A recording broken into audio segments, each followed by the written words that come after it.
Kool TV proudly presents Raceland Rams football as the Kool Hit Sports Network brings you coverage of the Raceland Rams live from Raceland, Kentucky.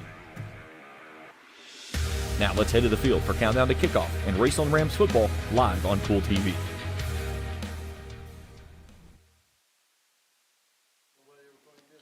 And good evening and welcome in to Countdown to Kickoff on Kool TV, coming to you from Rams Stadium here on a beautiful evening in Raceland. Good evening, everyone. James Carter, happy to have you along with us tonight as the Raceland Rams 2-2 welcome in Newport Central Catholic 2-3 in a matchup of two single-A football teams that could have very good seasons in the balance.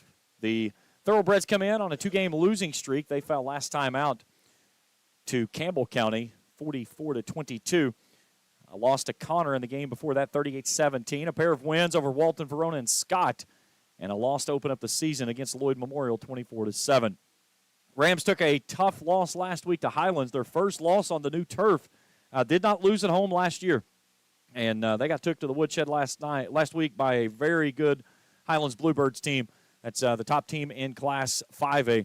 But the Rams felt like that they made a step forward. A few beaten, banged-up bruises along the way. One player that's out for a little bit, Braden Webb, suffering a hamstring injury. He's out for probably around a month or so, but they do not believe it's anything that's season-ending. So the Rams will be out a big key out of the linebacking core, but Logan Lockwood will be the young man that will get the nod to fill the void there by the senior linebacker that's very good on the interior of that Rams linebacking core. We'll take a break. When we come back, we'll preview the matchup. We'll meet our starting lineups. We'll talk with head coach Mike Sammons, get his thoughts for the contest, and get you ready for kickoff. Just over 21 minutes, it's JFL night.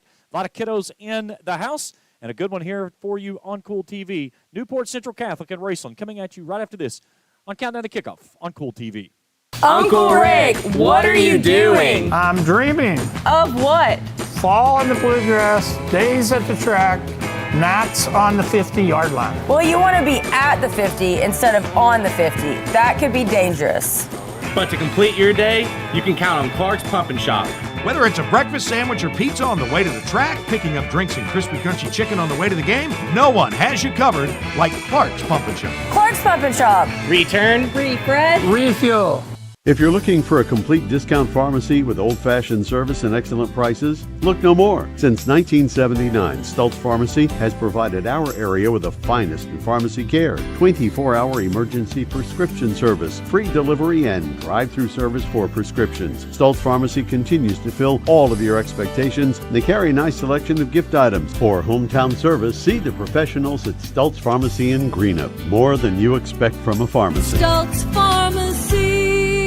If you can picture yourself in a better job and a better life, there are thousands of openings in Kentucky right now. And with the Work Ready Kentucky Scholarship, you can prepare for many of them tuition-free. Good at Ashland Community and Technical College.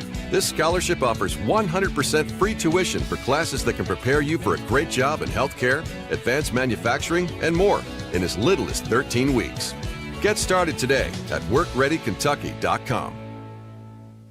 I'm April Perry, the CEO of Kentucky Farmers Bank. On average, our employees have been with Kentucky Farmers Bank for over 10 years, and that is important to you and us. We want you to know who you are dealing with. Whether you are financing a new home, buying a car, or remodeling your kitchen, Kentucky Farmers Bank is the better bank for all your needs. Kentucky Farmers Bank, the better bank for all your financial needs since 1931. Located in Ashland, Summit, and Catlettsburg. KentuckyFarmersBank.com. Member FDIC and Equal Housing Lender.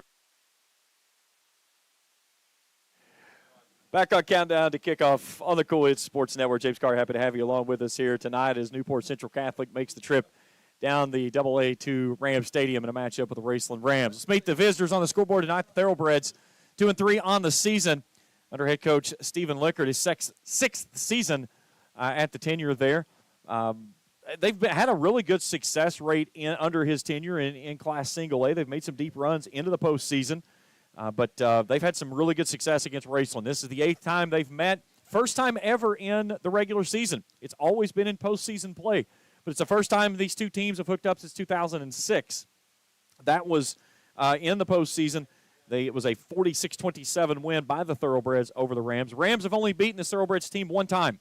That came back in 1997, 32-21 in the postseason. I'm talking with Coach Mike Sammons about that earlier this week, and he goes, yep, I remember that game. He goes, 97, right? And I said, yes, sir, it was.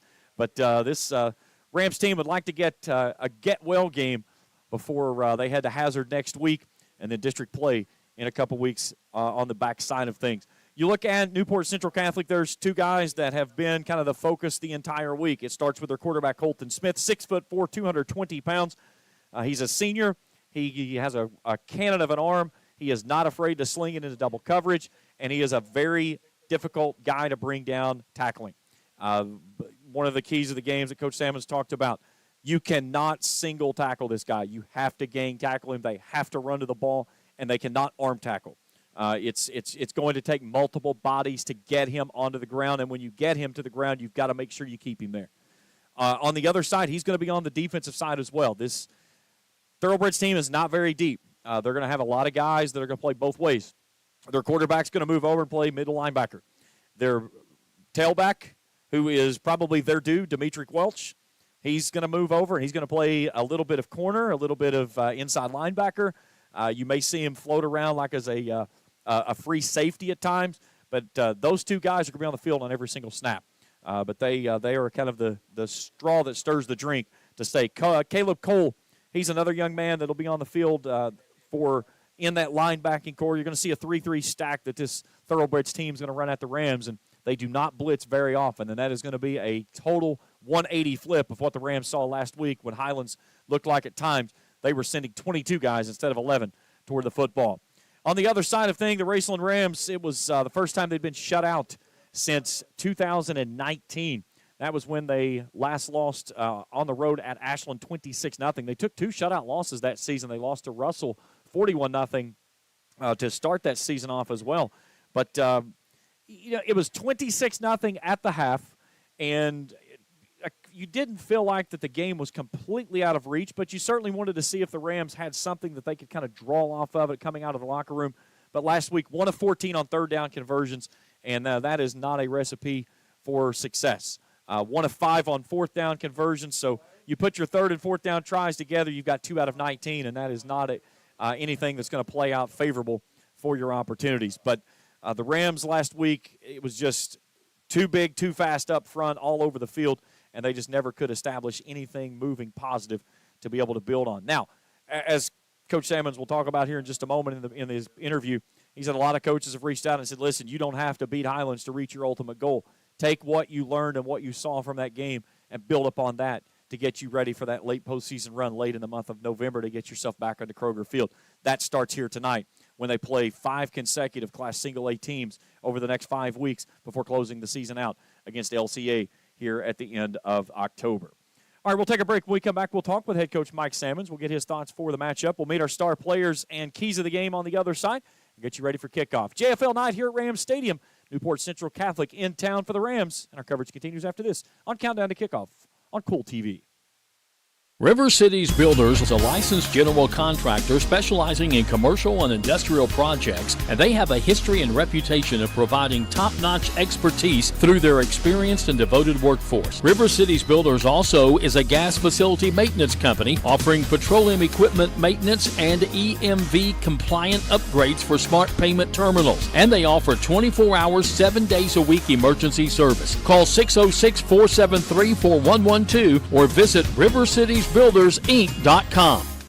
When you have business away from home or a planned event far from your comfort zone, you're probably going to need a little help. Let A&A Porta Potties assist you with all your portable toilet needs. Whether on a construction site, planning for an outdoor wedding, or any other outdoor event, A&A Porta Potties are here to assist you. A&A Porta Potties also rents out storage containers, office containers, cooling fans, tables, and chairs. A&A Porta Potties, there is no event too big or too small for us to accommodate you.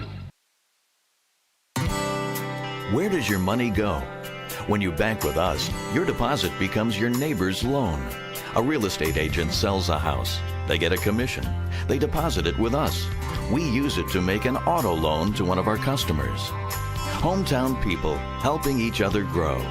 That's what it's all about. First and People's Bank and Trust Company, member FDIC. We are the home office. Fall fishing season is just around the corner, and Border Sporting Goods is your fishing headquarters for rods and reels from G. Loomis, St. Croix, Fenwick, Lewes, Shimano, Daiwa, and Abu Garcia. No matter what species of fish you are targeting, Border Sporting Goods has the perfect setup to make your next trip on the water a success. Borders also has baits in every size and style with a wide selection of tackle from Berkley, Strike King, Zoom, Z-Man, Bandit, and many more. Before hitting the water for your next fishing trip, stop by and stock up at Border Sporting Goods, US 60 West in Ashland. Back here on Countdown to Kickoff on Kool TV, joined with head coach Mike Salmons. Coach, a tough one last time out, but a really good football team, and a team that you look in Class 5A, you have to think they're probably going to be at the last team there with the chips on the table.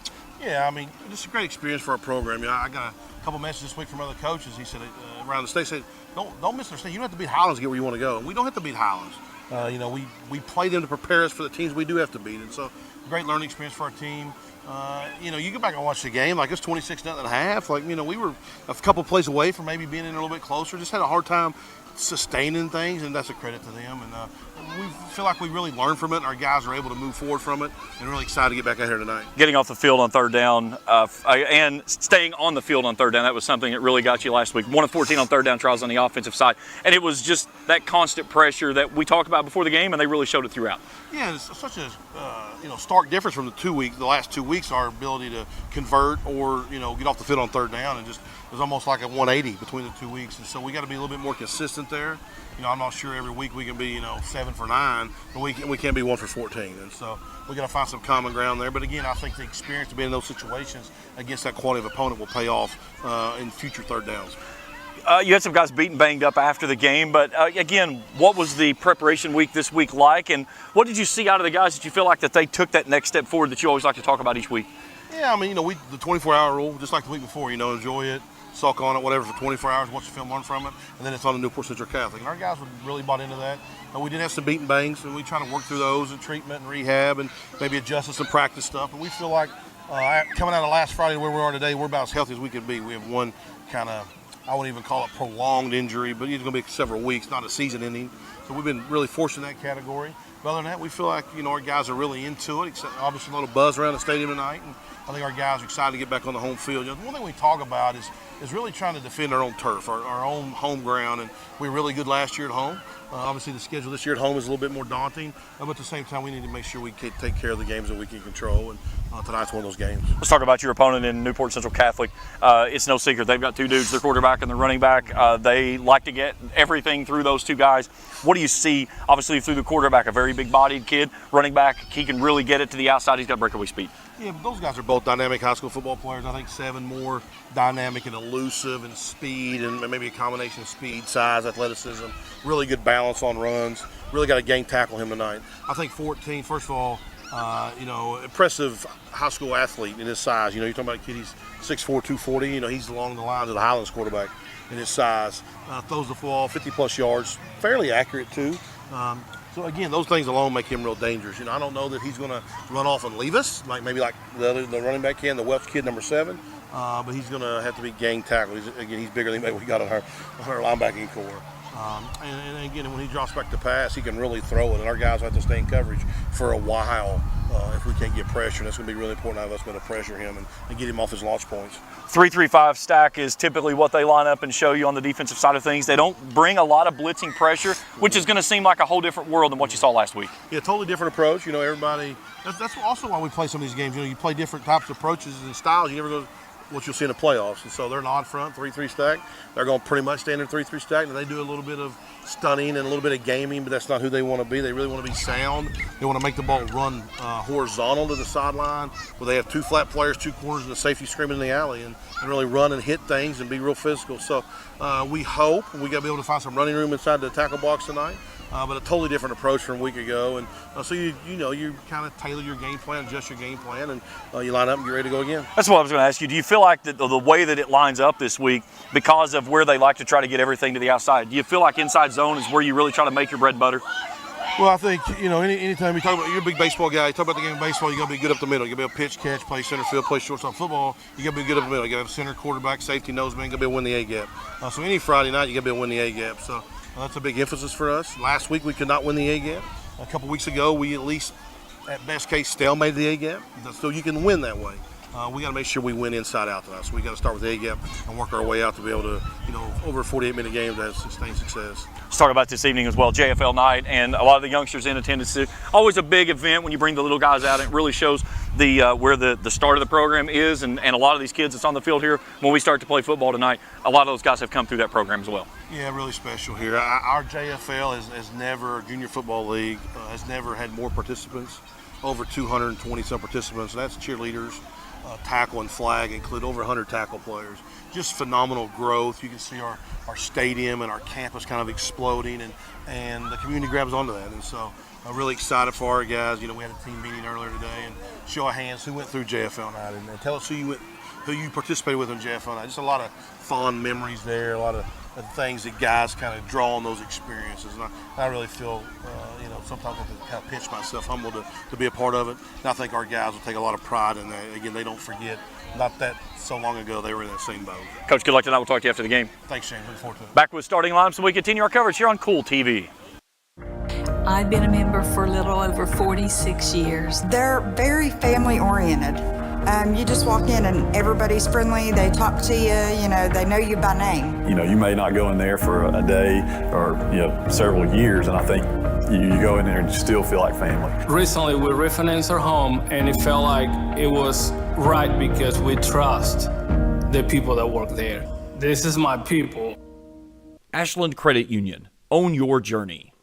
Primary Plus is celebrating 40 years of its mission of quality, advanced, affordable health care. With over 11 primary care locations throughout the region, Primary Plus believes in our communities and our patients. The Primary Plus name means primary care plus so much more. Offering extended services such as women's health, pediatrics, dental, counseling, diabetes management, infusion services, and on-site pharmacy that offers free delivery. Primary Plus believes in connecting health care for you and your family and is always welcoming new patients. Learn more at primaryplus.net.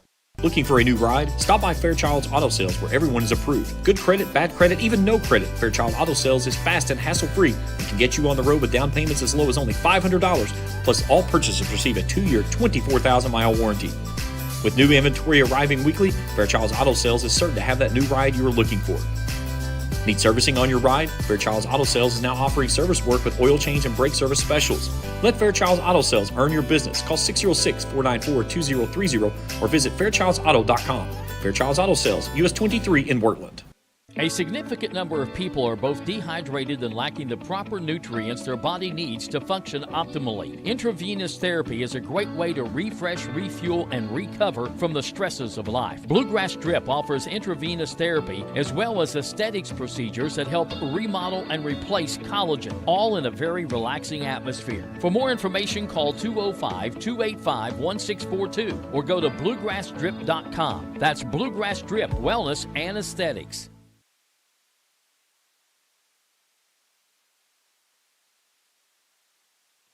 Back here, countdown to kickoff.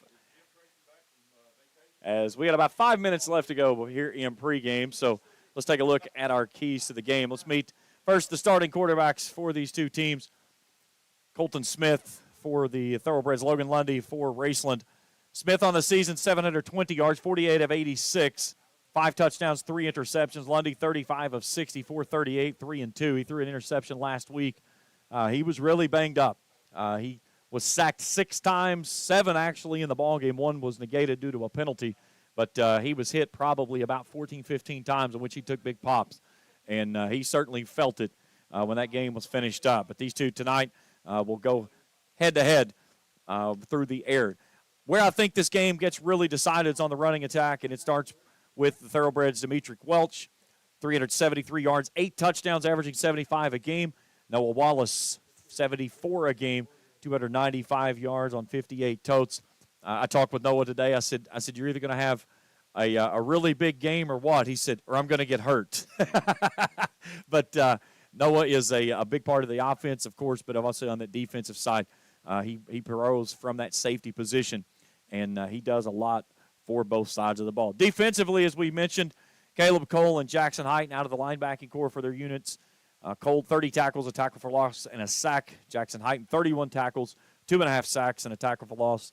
Both of those lead their teams from that linebacking core. When you put the two teams head-to-head, pretty comparable. Newport Central Catholic has played one more game than Raceland has, so the numbers are a little more skewed. But as you can see, there are 13 rushing touchdowns to 7.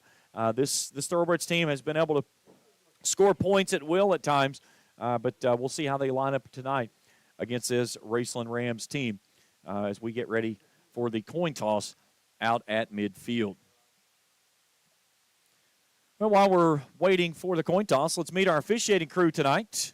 Roy Wright is our referee. Our umpire is Mitch Smith. Line judge Jason Bradshaw. Head linesman is David Kazee, and the back judge is Roy Wright II.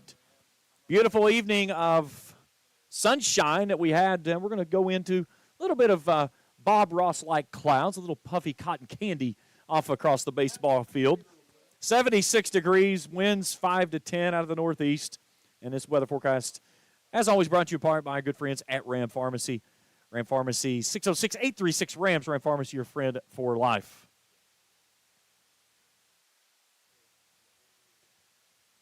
Rams will be in the all-blacks tonight. Newport Central Catholic in the white tops with the blue and gold stripes. Gold domes with the cross in the center. The Rams with that big R on the side of the helmet.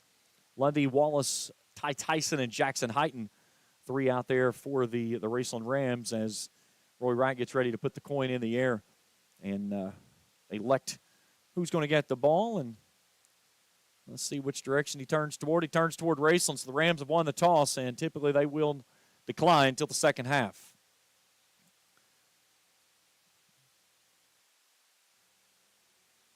So the Rams are going to kick it toward the softball field, but they want the football. So the Rams want to go offense first.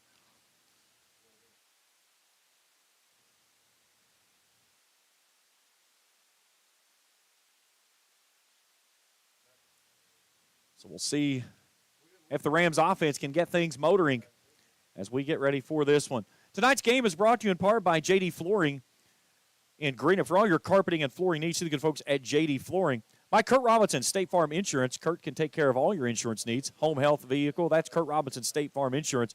By the Greenup County Public Library with branches in Flatwood, South Shore, and the main branch in downtown Greenup. Books, movies, and so much more. That's the Greenup County Public Library. By James Do It Best Hardware on Scott Street in Olive Hill. Open Monday through Friday, 8 to 6, 8 to 4 on Saturday. And for all your hardware needs, see the good folks at James Do It Best Hardware, proud supporters of high school athletics. And by Crazy Ladies Cabins and Pizza, 254 Mile Road Rush. Visit them at crazyladycabins.com and like them on Facebook. That's Crazy with a K, Crazy Ladies Cabins. All First Down tonight is brought to you in part by Red 8 RX Pharmacy.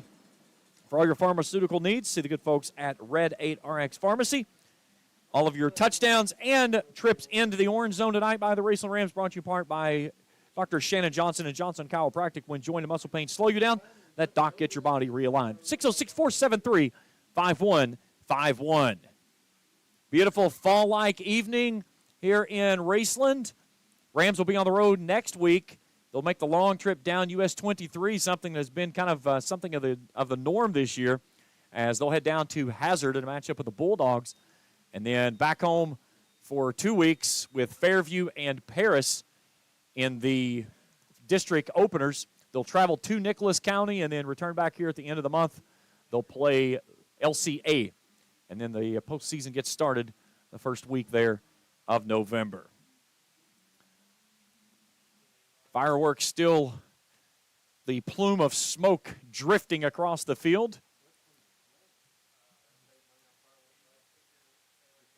And we're about ready to get things underway.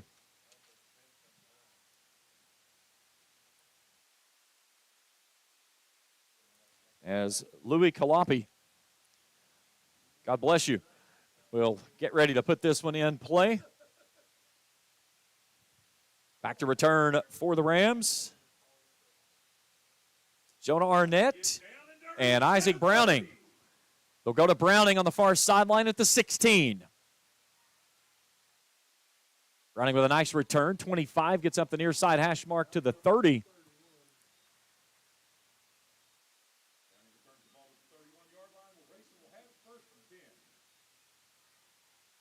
So the Rams will have it first down and 10.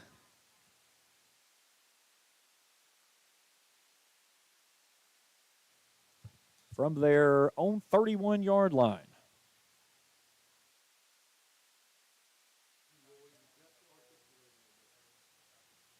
Logan Lundy to start things off for the Rams. 3 receivers right, 1 left. Wants to throw on first down, zips it out near sideline. Bryson Rousey with the catch. He's hit immediately as Charlie Ford will swipe him off of his feet.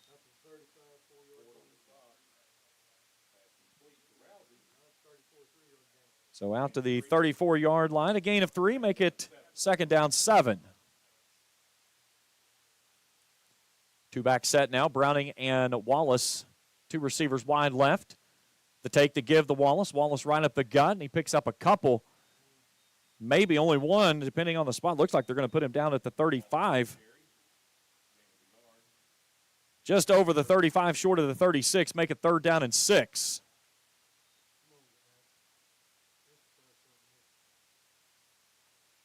Five across the line, 3 hands down, for the Thoroughbreds.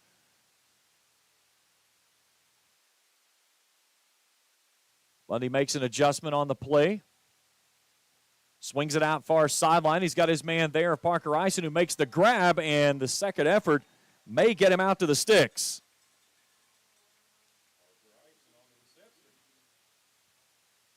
They'll put him at the 41-yard line, and that is a Red 8 RX Pharmacy first down for the Rams.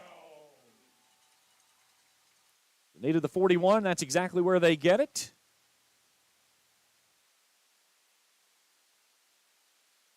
Wide side of the field now for Lundy. The take to give to Wallace. Wallace knifing himself off right tackle. And couple on the carry out to the 43. Make it the 44-yard line. So gain of 3 on the play. 2nd and 7.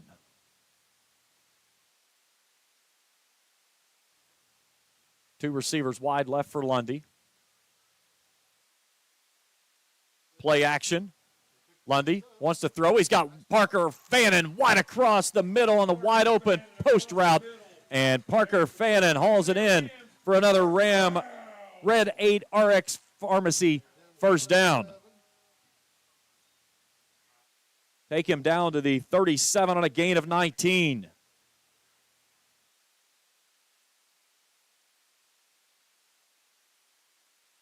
$9:48 to go here in the opening period. Rams driving. Handoff Wallace. Wallace finds a crease right up the gut, shoves a man out of the way, and then gets tangled up after crossing the 30.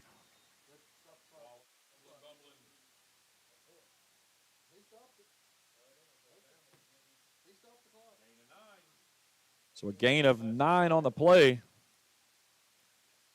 Makes it 2nd and 1.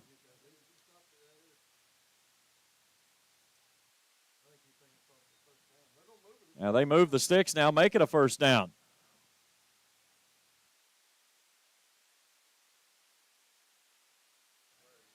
Handoff Heighton off right, or left side, excuse me.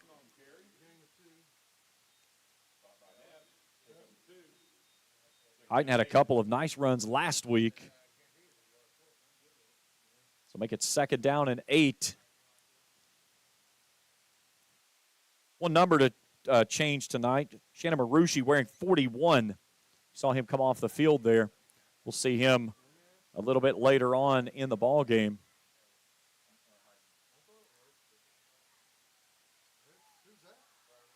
Isaac Browning off the dive left.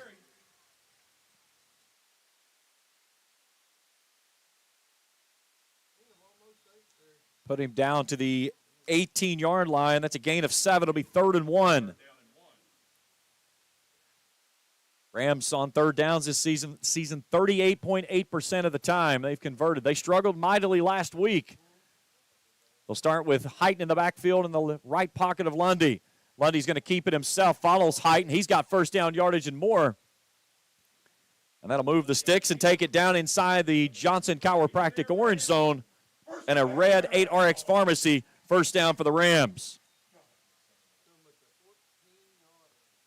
So down to the 14 on a gain of 4, 1st and 10 Rams.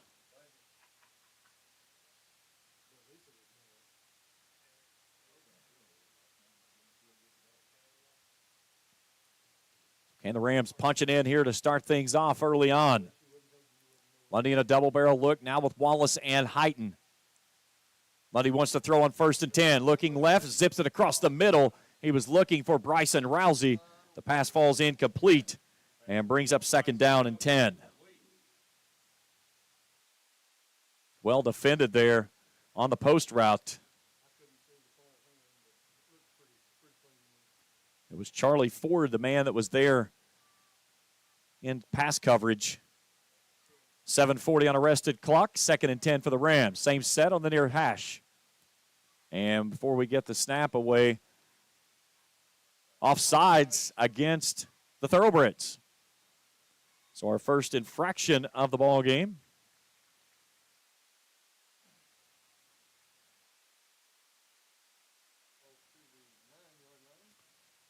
Make it 2nd and 5 now from the 9.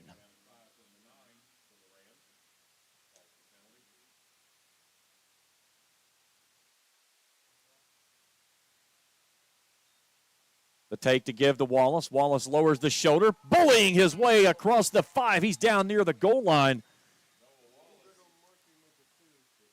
And it'll be another Red 8 RX Pharmacy first down, as the Rams will have it 1st and goal from the 2 after the 7-yard gain from Noah Wallace.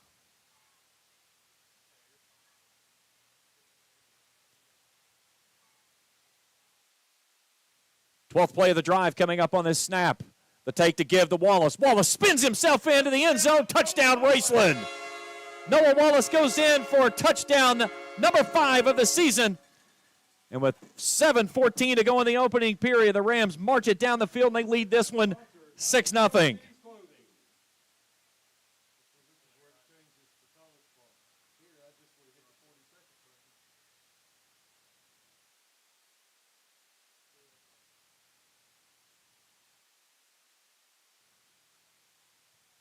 Talon Stanley out for the extra point. It's a fake. Rams trying to go in the back of the end zone for the 2-point conversion, and it is no good. 6-0 our score. Back after this on Kool TV. A significant number of people are both dehydrated and lacking the proper nutrients their body needs to function optimally. Intravenous therapy is a great way to refresh, refuel, and recover from the stresses of life. Bluegrass Drip offers intravenous therapy as well as aesthetics procedures that help remodel and replace collagen, all in a very relaxing atmosphere. For more information, call 205-285-1642 or go to bluegrassdrip.com. That's Bluegrass Drip Wellness and Aesthetics. State Senator Robin Webb would like to congratulate all the teams who made it to the 16th Regional Tournament and wish all the players, coaches, cheerleaders, and support staffs the very best of luck in this year's tournament. State Senator Robin Webb is always proud to support our youth in all of their endeavors, both in the classroom and on the hardwood, and will always strive to put our youth and children first as she works hard to support the people in her district. Again, have fun and good luck at this year's regional tournament from your State Senator Robin Webb. 6-0 Raceland, as Stanley will kick this one to the far sideline. That's Ford that fields it at the 23. And he's finally wrestled out of bounds on the far sideline around the 36-yard line. Host of Rams pushing him out of bounds. 7:10 to go.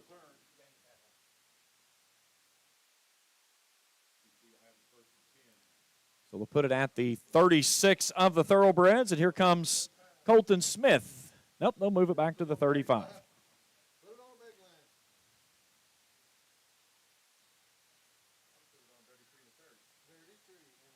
So Colton Smith, 6'4", 220. Demetric Welch, 6 foot 180 in a twin set. Smith wants to throw first. He's pressured in the backfield, trying to break free, and he'll sling it to the near sideline out of bounds. Good pressure there by the Rams. But that right there shows the pressure that you're going to need more than one body to get to that young man to bring him down. The last drive for the Rams, 12 plays, 69 yards, 4 minutes, 45 seconds. Noah Wallace goes in from the 2-yard touchdown score, and it's 6-0.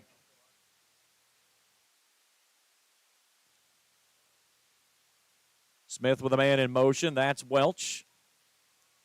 We'll give it off on a sweep, trying to come near sideline, and Jackson Heighton traces him down.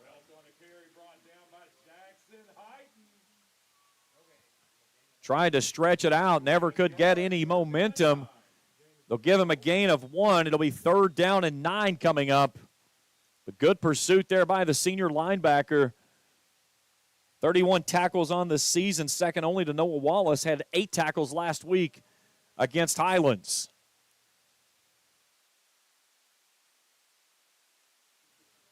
Three receivers to the wide side of the field now. Welch in the right pocket of Smith. Play clock is at 4. They're not going to get this one away. That's at zeros, and that's a delay of game. Did they get a timeout on the far sideline first is the question.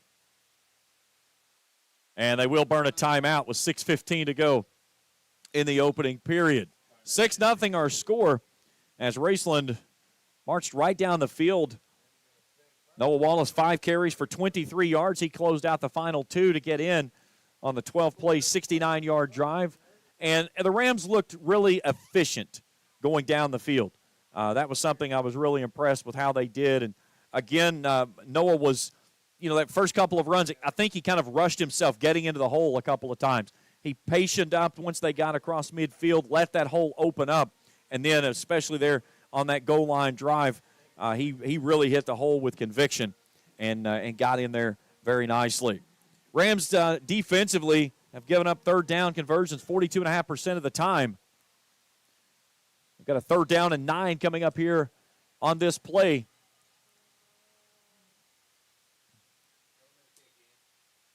We're waiting for the timeout timer to expire off the scoreboard. Now we're back ready to go.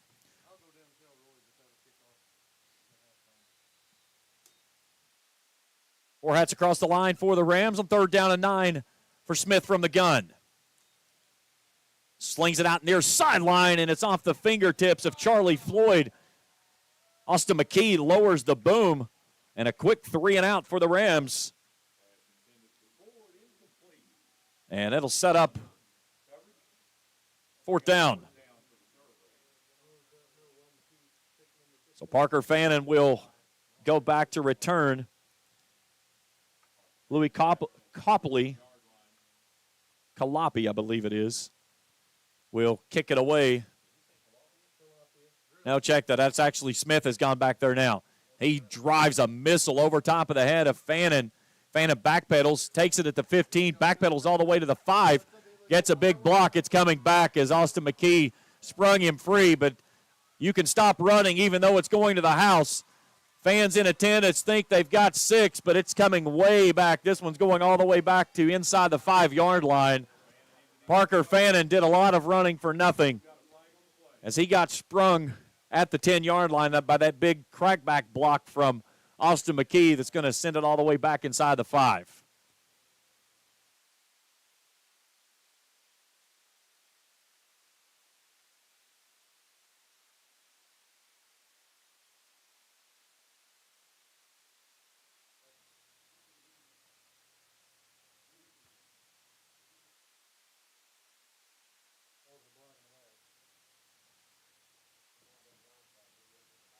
Where are they going to put it? Should put it at the 5 because they had it at the. So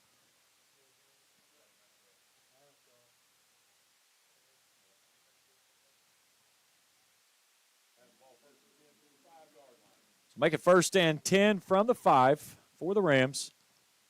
Again, that's a tough pill to swallow there as you have to play out of the shadow of your own end zone. Here's a quick out to Rousey, I believe.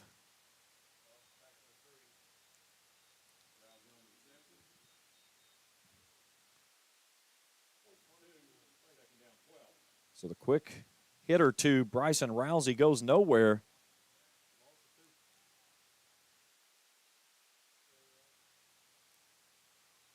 Back to the 3, make it 3rd and 12. Or 2nd and 12, excuse me. Handoff up the gut, and there's nothing much there either. As Heighton still fighting for yardage.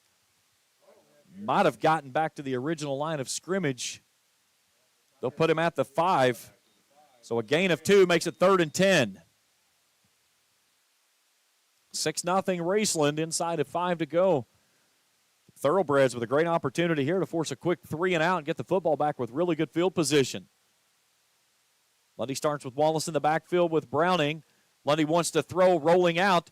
Little quick comeback. He's got his man there in the center of the field. Parker Eisen makes the grab and moves the sticks for another Red 8 RX Pharmacy first down. They'll take him to the 16-yard line on a gain of 11. Check that out to the 17 now. So a gain of 12 on the play. Lundy, the give to Wallace. Wallace a stretch play to the outside, and he is swallowed up there.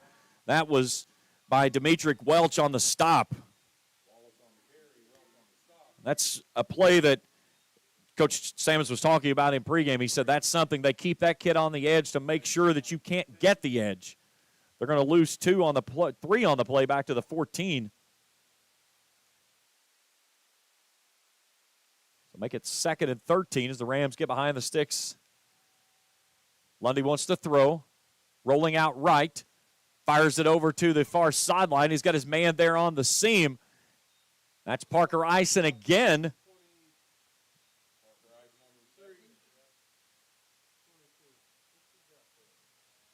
So out to the 23-yard line. A gain of 9. Make it 3rd and 4.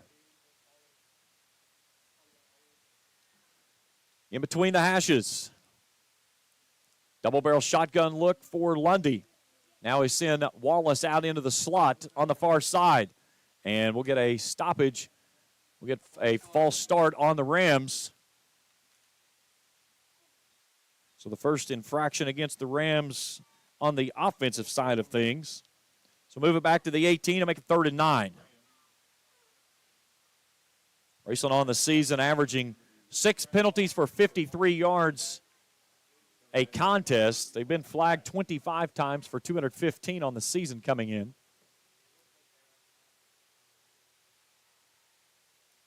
Lundy will keep that same look. 3 receivers right, 1 left. Isaac Browning in the backfield. Blitz coming up the middle. Rams pick it up. Lundy backpedaling. Wants to air it out. Flowing it down the center of the field. He's got 2 men there. Ball's tipped and knocked away. He was looking for Parker Fannin, and Bryson Rousey was there as well, but the pass falls incomplete, brings up 4th down. And 2 Rams in the same place, which also means you got 2 Thoroughbreds in the same place as well. The ball was underthrown as Lundy was kind of rolling out, throwing. So Parker Eisen to kick it away. Rams averaging just over 30 yards a punt after punting it 6 times last week. Low snap. Eisen gets a good one away to the far sideline. It'll take a bounce and tumble across the 50. And that's where it'll come to rest at the 46-yard line of the Thoroughbreds. 36-yard kick, no return. 2:46 to go here in the opening period. And it's 6-0. Raceland in front of Newport Central Catholic.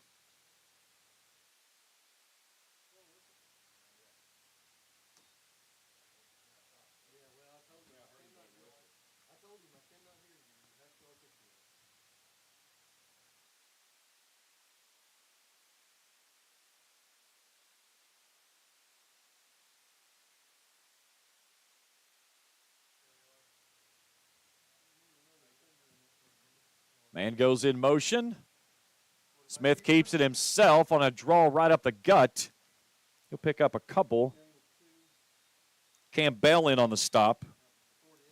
Take him out to the 48-yard line, 2nd down 8.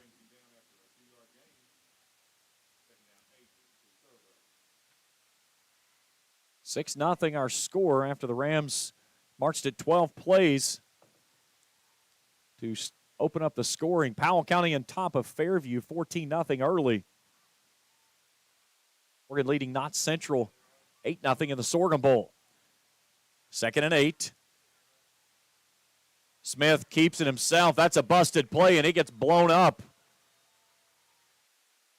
First man there was Chase Chowie-Carell. And they're going to lose a yard on this one, I believe. Yeah, back to the original line of scrimmage of the 46, so a loss of 2 as Chowie picks up the sack.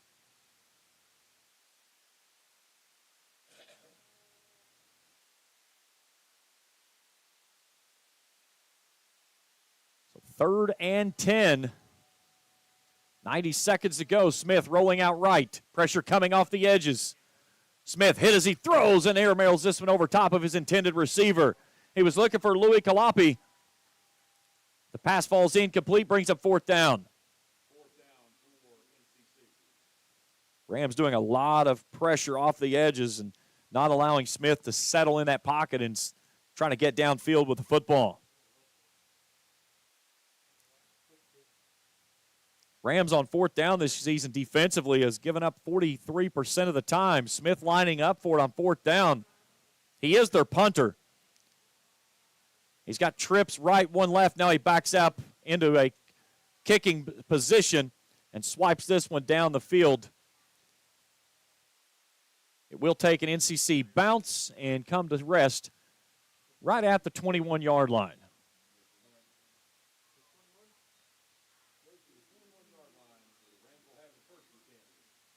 33-yard kick, no return. If they keep it at the 21, or they move it to the 22. They've got it up to the 22, so a 32-yard kick, no return. Hash marks are for amateurs.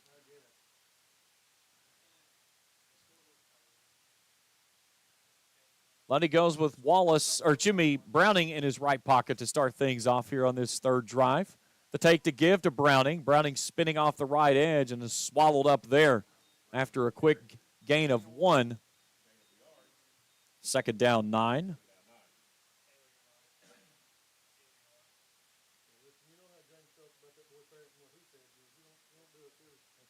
Inside of a minute to go here in the opening period. 6-0 our score. East Carter leads West 7-0 in the battle for the barrel over in Grayson. Lundy on 2nd and 9. The take to give to Browning. He slips through the hole, lowers the shoulder, and moves the sticks for another Red 8 RX Pharmacy 1st down. As a little engine that could got shot out of a cannon out to the 35-yard line on a gain of 12.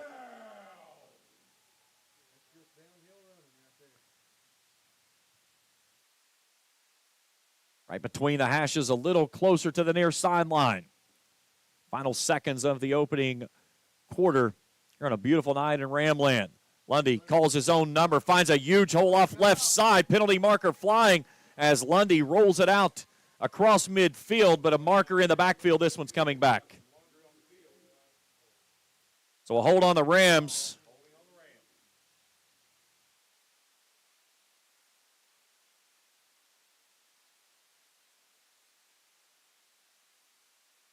So they'll put it from the line of scrimmage, so make it 1st and 20.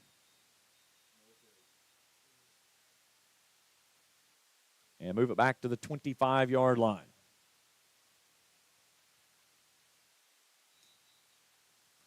So 20 seconds to go here in the opening period, and a very good run there by Lundy, negated by the hold. So 2 big plays by the Rams have been knocked off by penalty markers.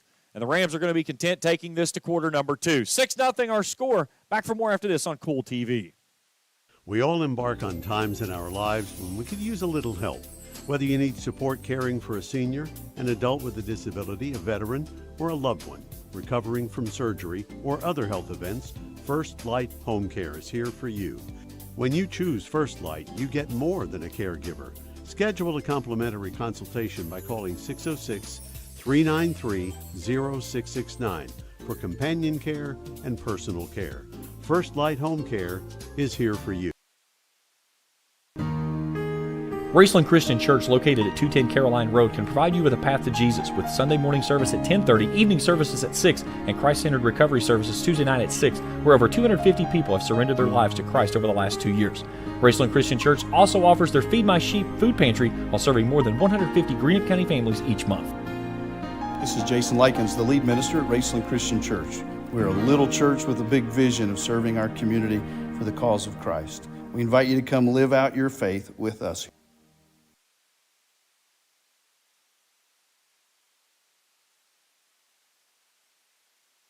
Second quarter getting ready to get underway here as Rams will have it first down and 20. Rams will work it from left to right as you view it on your screen. A good look there, field level. Hat tip to my crew tonight. Trey Collier, executive producer. Cameras, Sheila Martinez, Cam Bryan, and Taylor Heath. Those three young ladies and gentlemen, members of my media crew here at Raceland Worthington High School, doing a knockout job again here on a beautiful evening in Ramland. First play from scrimmage in the second quarter. Lundy wants to throw, does so out to Jonah Arnett. Arnett makes the catch and spins out to the 35-yard line. And that should move the sticks for a first down. No, that's only. Yeah, I was going to say, that's going to. I looked up and they were moving like they were moving. So they'll give him 11 yards out to the 36. So it'll be second down 9. We all got it caught off guard. That's what I get. That's what I get for listening to my part here beside of me. Lundy gives. That's off to Heighton with a big spin move, wrestling the pile forward, and Heighton may have got out enough to move the sticks.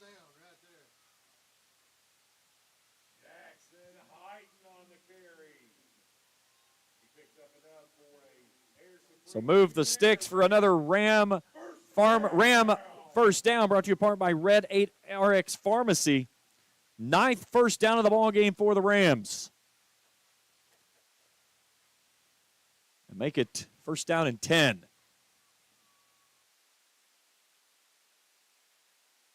Lundy starts with Browning in his back pocket. The take to give to Browning. The tailback sneaks under the pile and picks up maybe a half of a yard, if that. So take him out to the 46, make it 2nd and 9. Rams leading 6-0. Took the opening kickoff, 12 plays down the field, 69 yards, and punched it in for 6. Failed on the 2-point conversion. And we've kind of traded defensive stops on the backside of it. Here's Heighton, beats the blitz, lowers the shoulder, and goes across the 35. Going low was Mitchell Doker making the stop. But another Red 8 RX Pharmacy first down for the Rams as Jackson Heighton rumbles all the way out to the 45-yard line.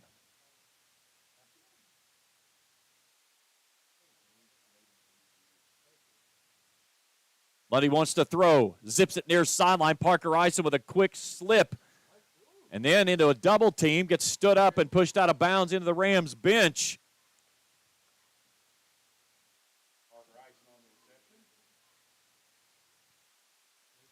Let's put him at the 35. No, put him at the 36.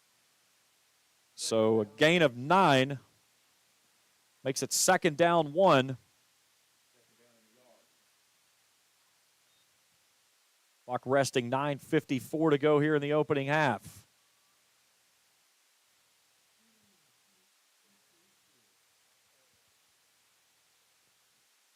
Rousey, Wallace, and Fannin wide left. Ison on the boundary right. Lundy calls his own number. First down yardage and more as the senior running back / quarterback runs it straight forward to move it for another Red 8 RX Pharmacy first down to the 28 on a gain of 8.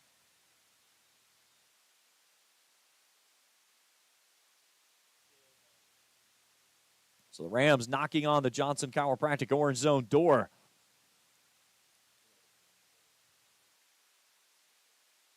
I just want to see him get inside the 5 and go into the Wild Ram. Double barrel shotgun look for Lundy with Browning and Heighton. Lundy rolling out, pressure from behind, wants to throw it, just tuck it and run, and then scampers out of bounds right in front of our camera. So Lundy showing off the evasive moves with the feet. That'll take him to the 20-yard line, a gain of 8, and makes it second down 2.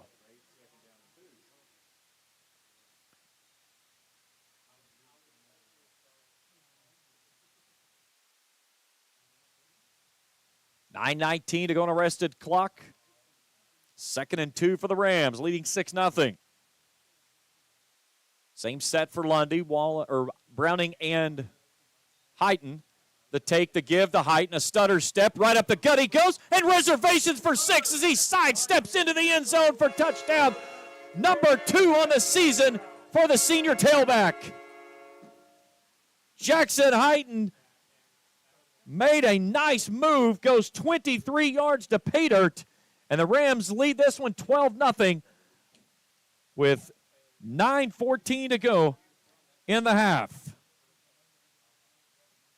That was a pretty piece of running there by the senior tailback to get it in for 6. High snap. Stanley's kick is up and through. And 13-0 is our score with 9:13 to go. Let's take a look at the Grayson Sporting Goods instant replay.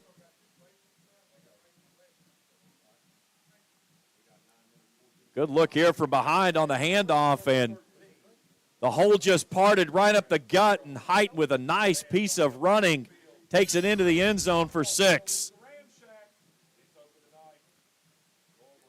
So the Johnson Chiropractic touchdown, 10 plays, 78 yards, 4 minutes, 4 seconds, and Jackson Heighton goes in for the touchdown, and the Rams in front now 13-0.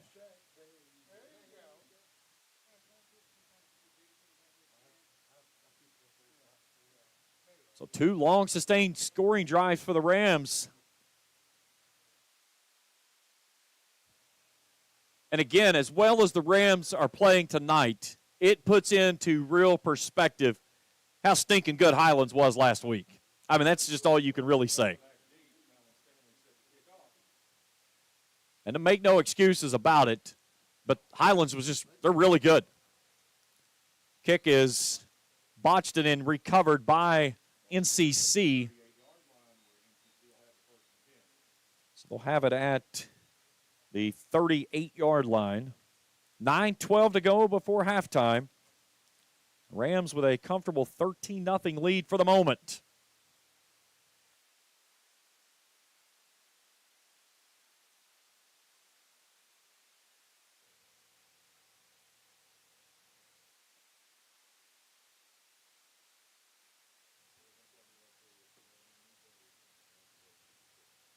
Let's see if Smith and Welch can find any mojo here on their first play this series. Hand off to Welch, and Ty Tyson saws him off. He hit him as soon as he took the hand off.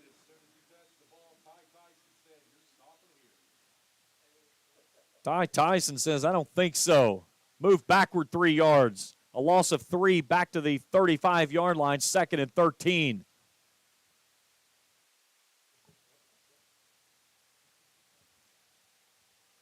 Three receivers left, 1 right.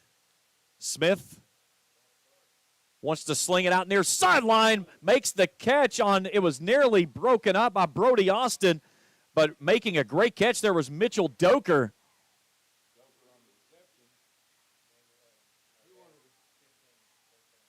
They'll take him out to the 49-yard line. That's a gain of 12. Or check that, a gain of 14. And a fresh set of downs for the Thoroughbreds. And their first down of the ball game.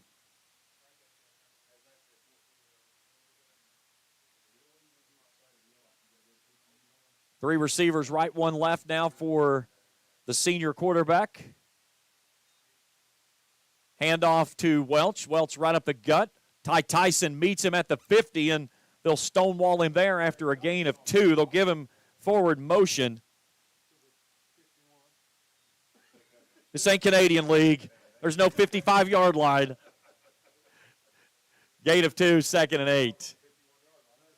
Listen, we have enough trouble keeping up with everything on players moving. Could you imagine Canadian League football in high school? All I got to do is push the button. I get to screw with you. That's right.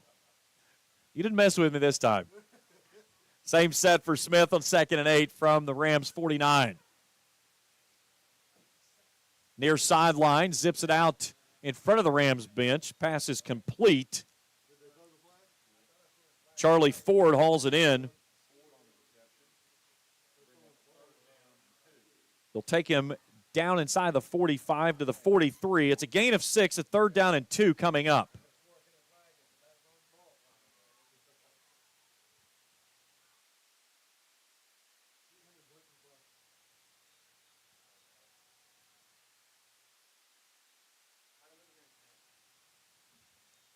$7:30 to go.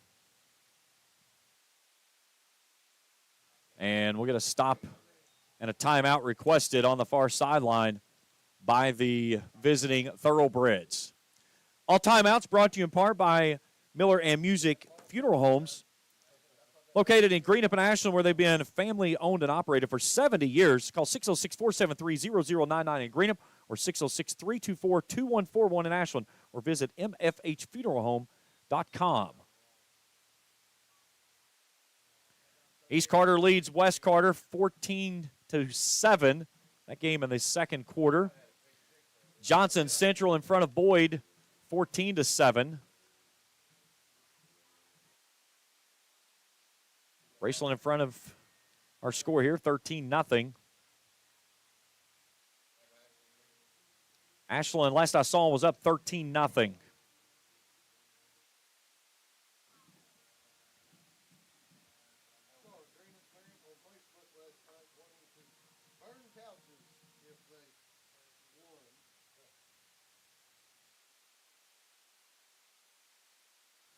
So 3rd down and 2 coming up. Newport Central Catholic have not converted a 3rd down yet. They're going an offset pistol look. They'll give it to Welch. Welch has 1st down yardage and more as he drags the pile inside the 40 to the 35. Gain of 8 on the play.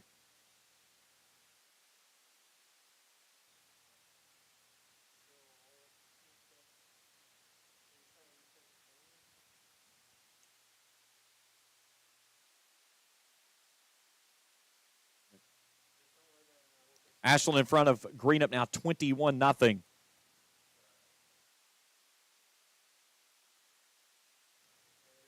Same set for Smith on 1st and 10. Another take, give to Welch. Welch goes right, comes back left, and falls forward for a couple. Give him the 33.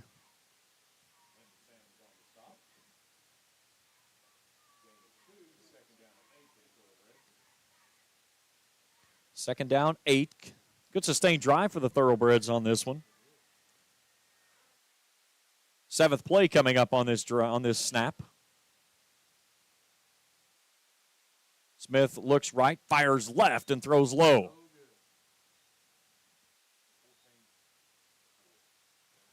Looking for Ford, excuse me. So pass goes incomplete. Makes it 3rd down and 8.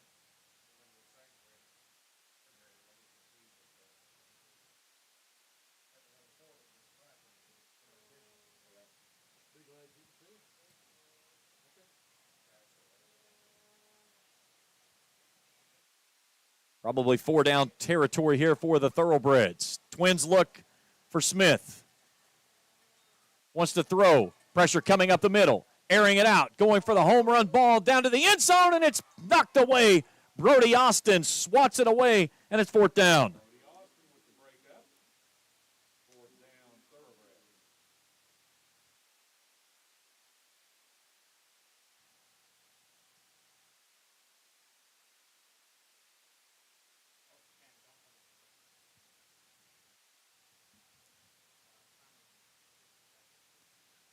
So 4th down and 8, 6:11 to go. And let's see if the offense elects to go for it here from the Rams' 33-yard line. Trips right, 1 left for Smith. Wants to throw on 4th down. Fires a dart, and he's got his man down the seam as he finds Kalapi, and that'll move the sticks for a 1st down. He threw a rifle of a ball right down that seam to the 24-yard line, a gain of 9.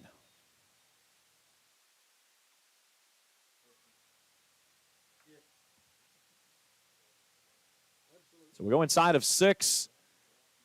And the Thoroughbreds threatening here. Down to the 24 of the Rams. Counter play to Welch on a stretch play. Slips one tackle. Cuts back inside. Up the seam he goes. And that'll move the sticks for another Thoroughbreds first down. Gain of 12 on the play, down to the 12.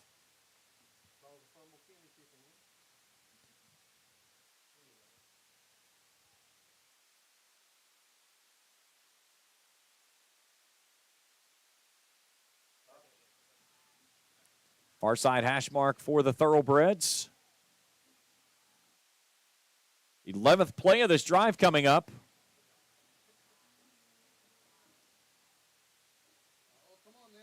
Bouncing it to the near sideline. Penalty marker comes out. Welch still trying to survey and get something. Good look there right in front of our camera as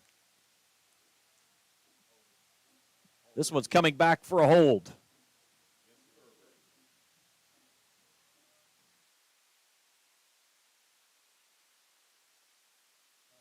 So was it at the line of scrimmage is the question. And that's where they're going to mark it from. So from the spot or from the line of scrimmage on the hold. So move it back to the 22-yard line. I'll make it first down and 20 now.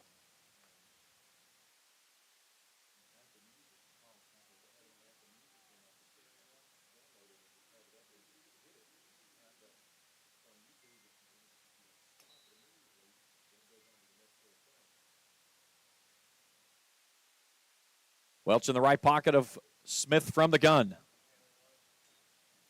Swings it out to Welch, and that one's off his fingertips, incomplete.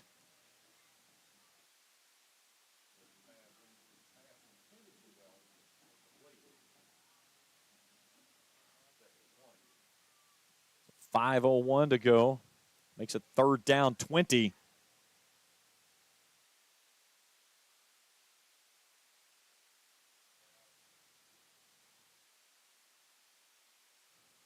We got to get it to the 2 to move the sticks. Raceland leading 13-0 here. Smith zips it near sideline and misses his man. He was looking for Ford, and Ford and Austin McKee have made good friends this evening as McKee has blown him up several times. Pass was a little behind him. It'll fall incomplete. It's 4th and 20.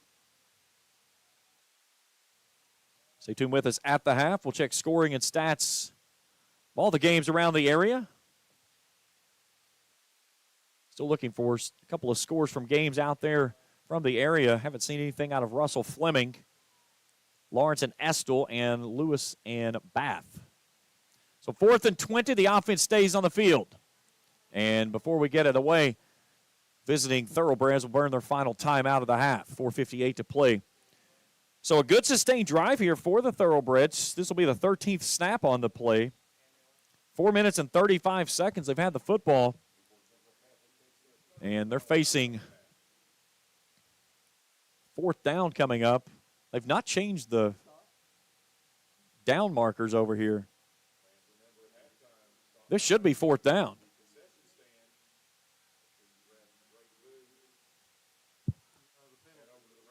Yeah, I had the penalty 1st and 20. Okay, maybe I've hit the wrong down. Okay, I'll take it. Either way, I've hit the wrong thing. My mistake. I'm only doing a few things here, so. Good look there, field level from our crew here tonight. My producer just totally blew that shot. That's okay. He's my son. I'll fire him. Won't fire him as many times as my wife gets fired in a night, though, so that's okay. All right, 3rd down and 20 here. Twin set for Smith, Welch on his right hip.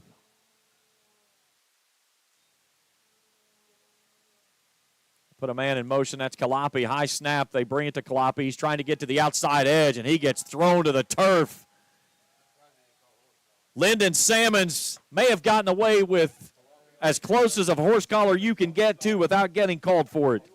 He was not inside the collar. He had a handful of jersey on the outside, as it's going to be a big loss inside the 25 all the way back to the 28. That's a loss of 6.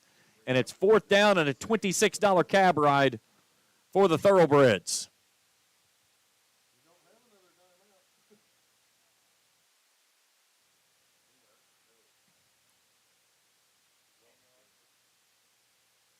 Three receivers left for Smith. They've got to get it to the 2. Smith airing it out, going to the far sideline. That ball is tipped, and coming away with it is Austin McKee with the interception. McKee returns it out of the end zone, and the Rams pick up their 3rd interception of the season. McKee's first, and the Rams with a big stop here with 4 minutes to go in the half. Get the football back on the interception by Colton Smith. That's his 4th interception of the season.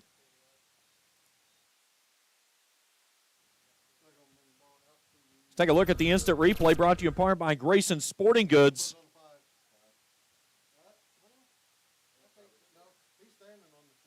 McKee knocks Noah Wallace off of his feet to get the ball.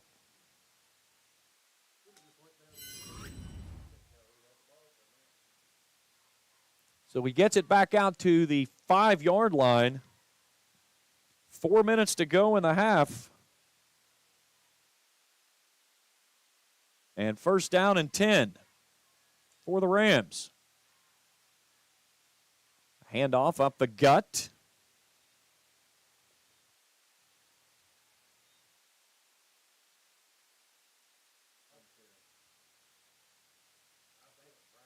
Browning on the carry.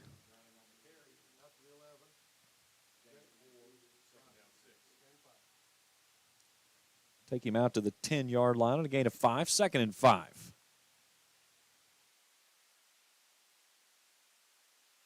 Browning stays in the backfield. Lundy wants to throw on 2nd down. Floats it far sideline as his man there of Bryson Rousey, who climbs the ladder and hauls it in. He's going to be short of the sticks.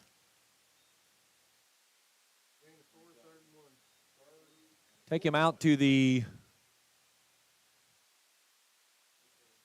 right at the 16. That should move the sticks. Now, Roy Wright's looking across, and he's going to measure this. I'm going to say, if that's at the 16, gentlemen, that moves the sticks. We only needed the 15 to move it. So 3 minutes to go, and we may get our first official measurement here on this Miller Music Funeral Home timeout.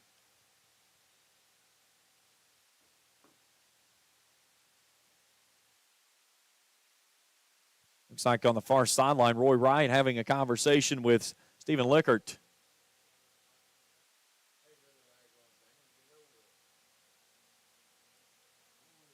They're not going to measure it. They're going to say 1st and 10 Rams. So Red 8 RX Pharmacy 1st down on a gain of 6 out to the 16-yard line. Good look there, field level. Lundy wants to throw, rolling out right. He's got a man in a near side seam. He hooks it up with Parker Eisen, who hauls it in at the 30 and then takes it all the way up to the 36.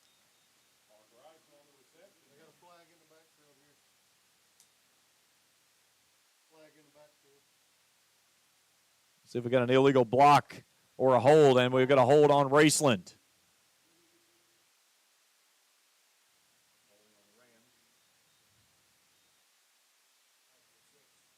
So back to the 6-yard line. And make it 1st and 20. So Rams getting eat up with penalties here tonight.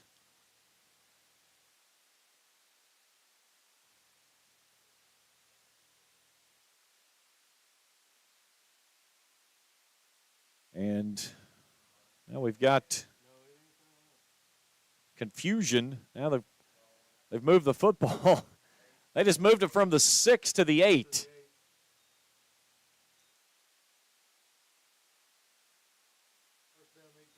Yeah, 1st and 18 now. Handoff Height with a big hold right side, a stiff arm. Gets another stiff arm at his bench. and is shoved out of bounds after a nice run there. And another Red 8 RX Pharmacy first down for the Rams. And he'll take it out to the 27-yard line, 28-yard line. That's a gain of 20.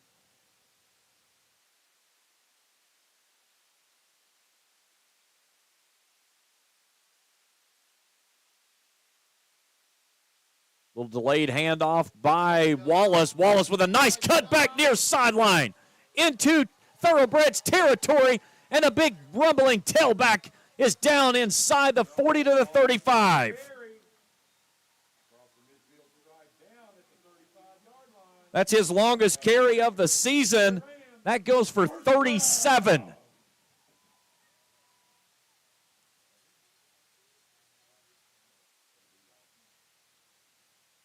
15th first down of the ball game for the Rams. Inside of 2 minutes to play before halftime. Rams looking for more. Here's Browning with a dive and picks up a couple. Rams will burn the timeout with a minute 50 to go. A Miller and Music Funeral Home timeout. Stay tuned with us at the half. We'll check all the scoring and stats of this one. Scores from around the area. Get you ready for the second half of action. Browning will get it down to the 32. It's a gain of 3. It'll be second down 7 coming up for the Rams. Rams would like to run off the final minute 51 of this if they could, and not hand the football back to Newport Central Catholic to have any time before halftime. The Thoroughbreds do get the football to start the second half.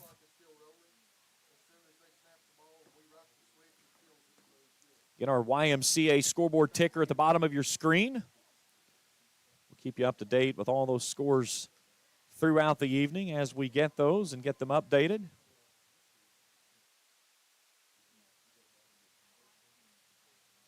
So the Rams will have it 2nd and 7 from the Thoroughbreds' 32-yard line.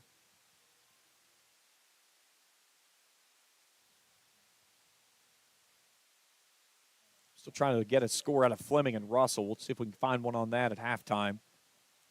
Morgan leading Knott Central 22-6. I went wrong on that pick.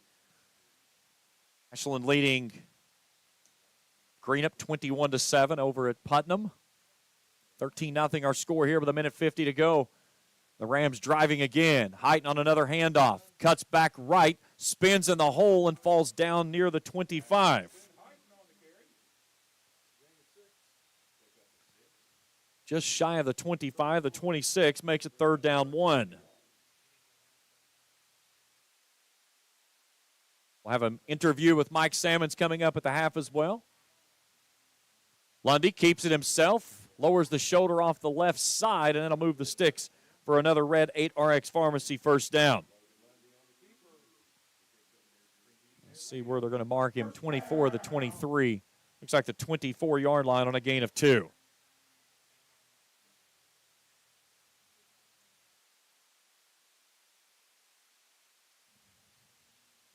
Eighth play of the drive coming up on this snap. Rams knocking on the orange zone door. And a timeout requested by Raceland with 1:13 to go before halftime. Another Miller and Music Funeral Home timeout. Ashland extending its lead over Greenup, now 28-7, late second quarter.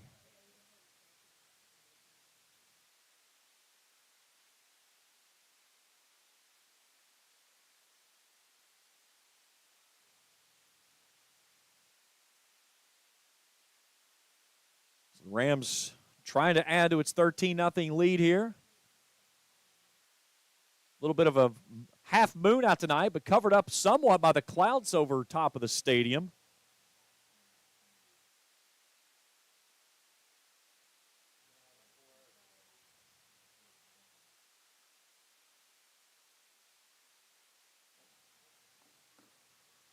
Beautiful evening here, though. Very cool and comfortable. 76 kickoff temperature. Felt a little better than that because we had a little bit of a breeze.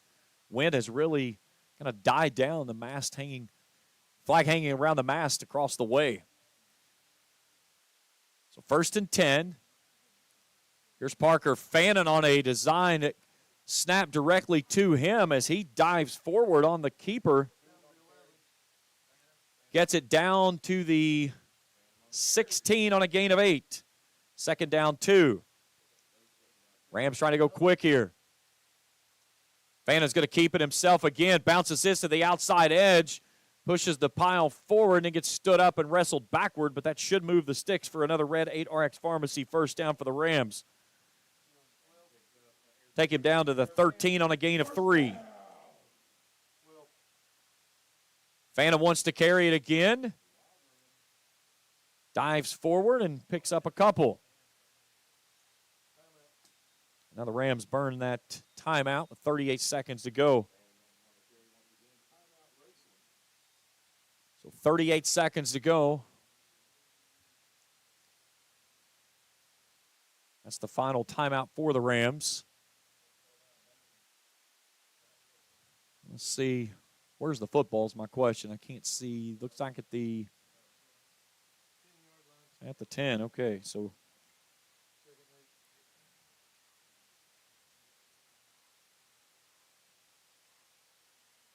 second down and 8 coming up for the Rams. Inside the Johnson Chiropractic orange zone. Again, for all your muscle and back needs. When they're slowing you down, give Doc a call. 473-5151. They'll get your body realigned. Again, as we said, we'll talk with head coach Mike Sammons as they head into the locker room. Our Taylor Heath will catch up with him, get his thoughts on the first half, and see what they want to do in the second half of action. Leading 13-0. Looking for more here coming up as they have the football down to the 10. They can still get a first down. Down to the 2 would make it 1st and goal.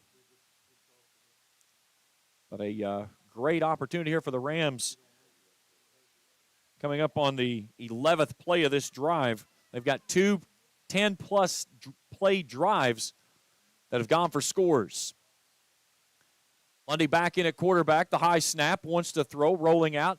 Sets up a bubble screen. He's got Parker Ison, who gets pinballed into the end zone. Touchdown, Raceland.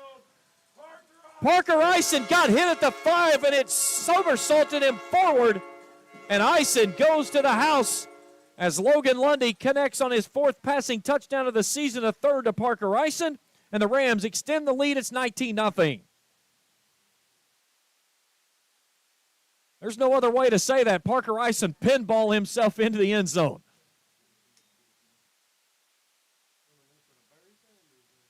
So here's Talon Stanley for the extra point attempt.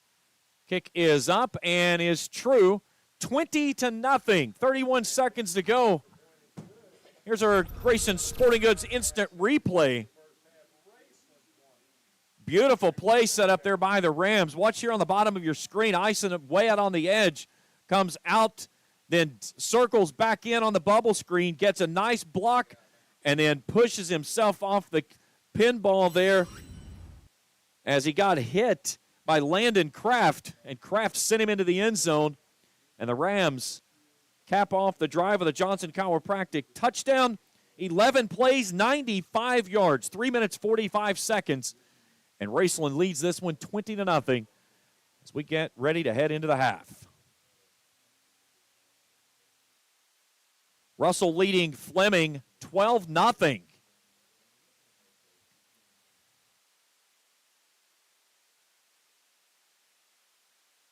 That's a shocker right there, folks. 20-0 our score here.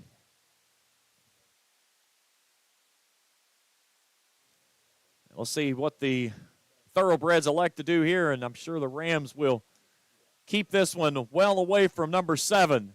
They kick it to the opposite side. If he's on the left, they're kicking it right. If he's on the right, they're kicking it left. They are not going to let number 7 get under the ball with a head of steam. So they'll have the football 1st and 10 from the 31, maybe the 32. And we got two officials standing on opposite hash marks. No timeouts for the Thoroughbreds. So we'll put it at the 32-yard line.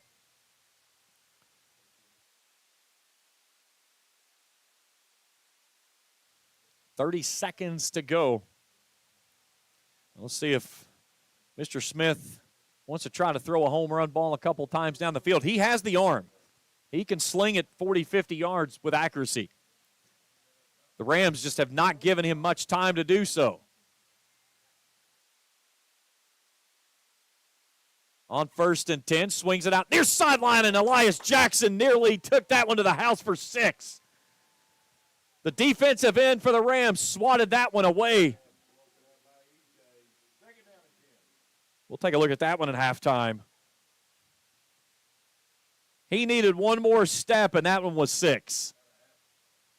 Good to see that young man back out there with that step in coverage there. Missed the first couple of games of the regular season into the bye week. But that is a huge addition back on that defensive line for the Rams. 2nd down, 10.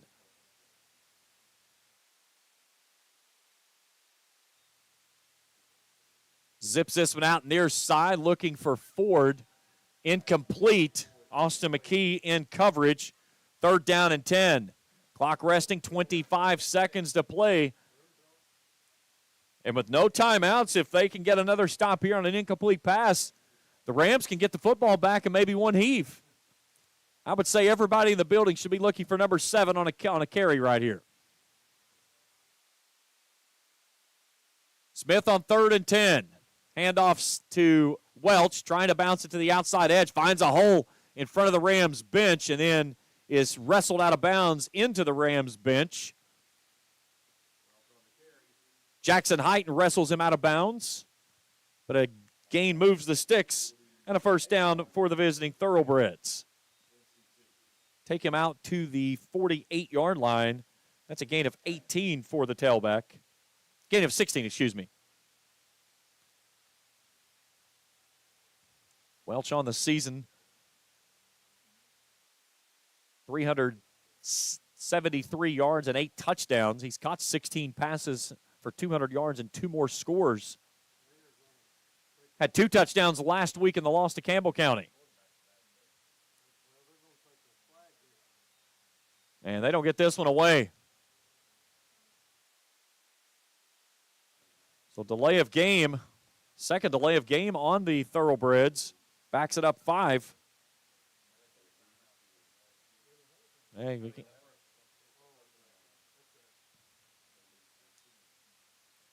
So 1st and 15, backs it up now to the 43 of the Thoroughbreds. High snap, that one's over top of Smith's head. That ball's loose.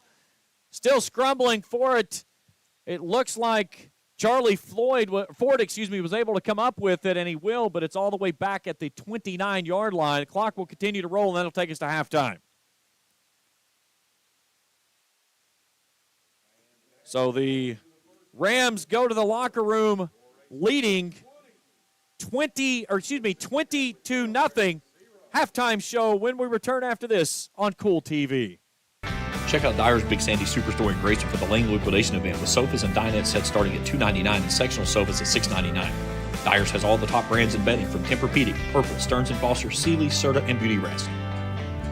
They have a full selection of home appliances in stock and ready for immediate delivery while offering easy payment plans with no credit checks. Let Dyer's Big Sandy Superstore be your next stop for all your home furnishing needs. Family owned and operated for 4 generations and serving northeastern Kentucky for over 75 years.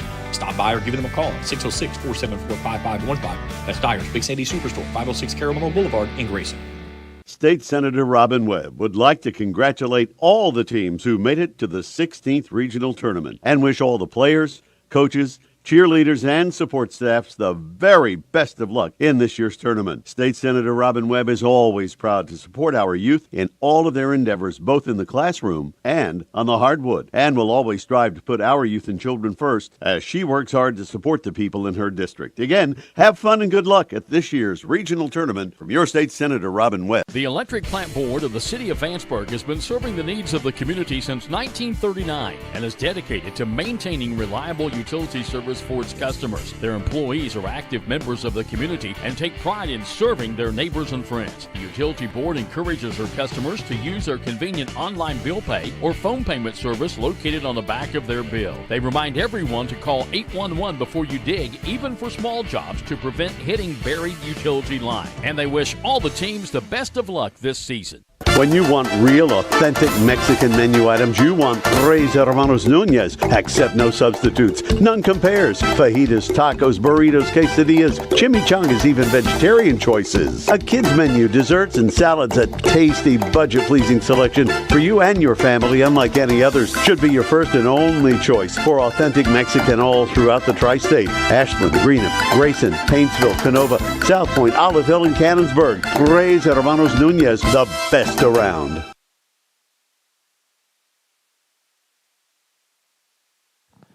Halftime here in Ramland. The Rams in front 20-0. Let's take you back through how things went down in this one. Raceland gets on the scoreboard first. Noah Wallace caps off a 12-play, 69-yard drive with a 2-yard plunge into the end zone. 2-point conversion fails. 6-0 is your score. 7:14 to play in the first. Rams go back to work in the second quarter. This time Jackson Heighton goes in from 23 yards out. And extra point is true. 13-0, 9:14 to play in quarter number 2. Rams get a nice defensive stop. Logan Lundy hooks up with Parker Ison on a little bubble screen. He pinballs off a man from the 5-yard line and gets in from 10 yards out. Extra point is true. 20-0 our score with 14 seconds to go in the opening half. Thoroughbreds get the football to start the second half, but the Rams have really done a good job of keeping them contained as they are limited to a total of 47 yards of the Rams, 273 here in the first half. We'll take a break. When we come back, we'll take a look at some numbers. First half highlights coming up as well. That's as we continue here at the Halftime Show on Kool TV. Osman Pharmacy and Grill, located at 89 2nd Street in downtown Vanceburg, Kentucky, offers fast and friendly service with a hometown feel. Check out their specialty items in person or order them online at osmanpharmacy.com. Osman Pharmacy and Grill also has daily dinner specials where you can dine in or get your order to go. Stop by or call Osman Pharmacy and Grill today. Osman Pharmacy and Grill, 89 2nd Street in downtown Vanceburg. Your local gym meets all your kids' athletic needs. Forget the long drives. Go to Cosmic Athletic Center in Olive Hill. We have instruction in all-star cheer, tumbling, basketball, volleyball, soccer, hip-hop dance, and pickleball at our 12,000 square foot facility. Or schedule your next birthday party with us. Our highly qualified staff works with athletes from 5 counties. Like us on Facebook or go to thecosmiccenter.com on US 60 by Rock Crusher Curve in Olive Hill. Phone 286-0239. Cosmic Athletic Center.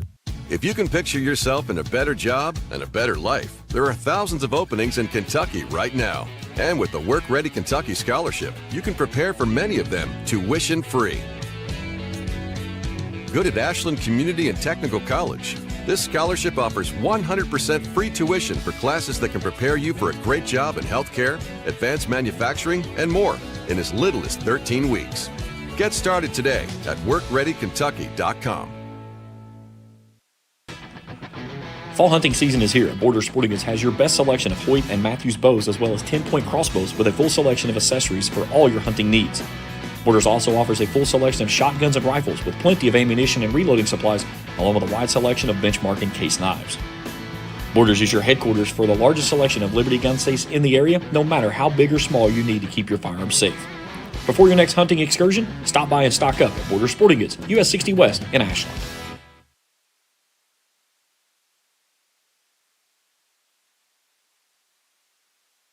Halftime here at Raceland Worthington High School.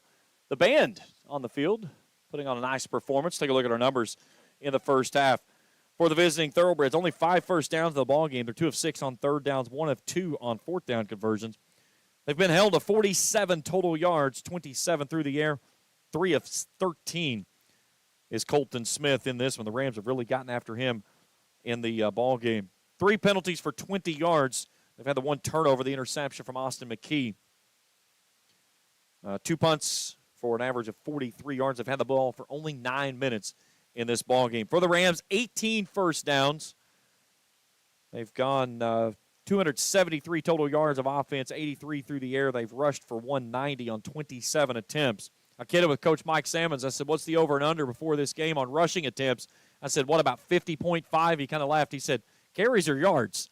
I think they surpassed that, and they're well on that way, averaging 7 yards a carry in the ballgame. 4 penalties for 30 yards on the Ramblers. No turnovers in the contest. 4 for 5 on third down conversions. That's a healthy flip after going 1 of 14 last week in the loss to Highlands. 1 punt for 36 yards. They've had the ball for 14 minutes and 52 seconds. We'll take a look at our first half highlights when we return on the other side. Rams in the locker room up 20-0.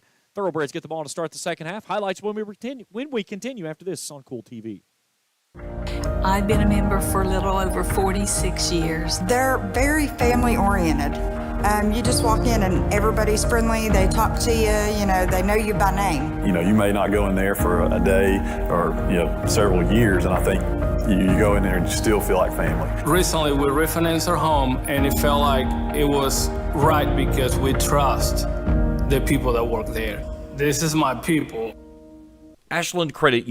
Primary Plus is celebrating 40 years of its mission of quality, advanced, affordable health care. With over 11 primary care locations throughout the region, Primary Plus believes in our communities and our patients. The Primary Plus name means primary care plus so much more. Offering extended services such as women's health, pediatrics, dental, counseling, diabetes management, infusion services, and on-site pharmacy that offers free delivery. Primary Plus believes in connecting health care for you and your family and is always welcoming new patients. Learn more at primaryplus.net.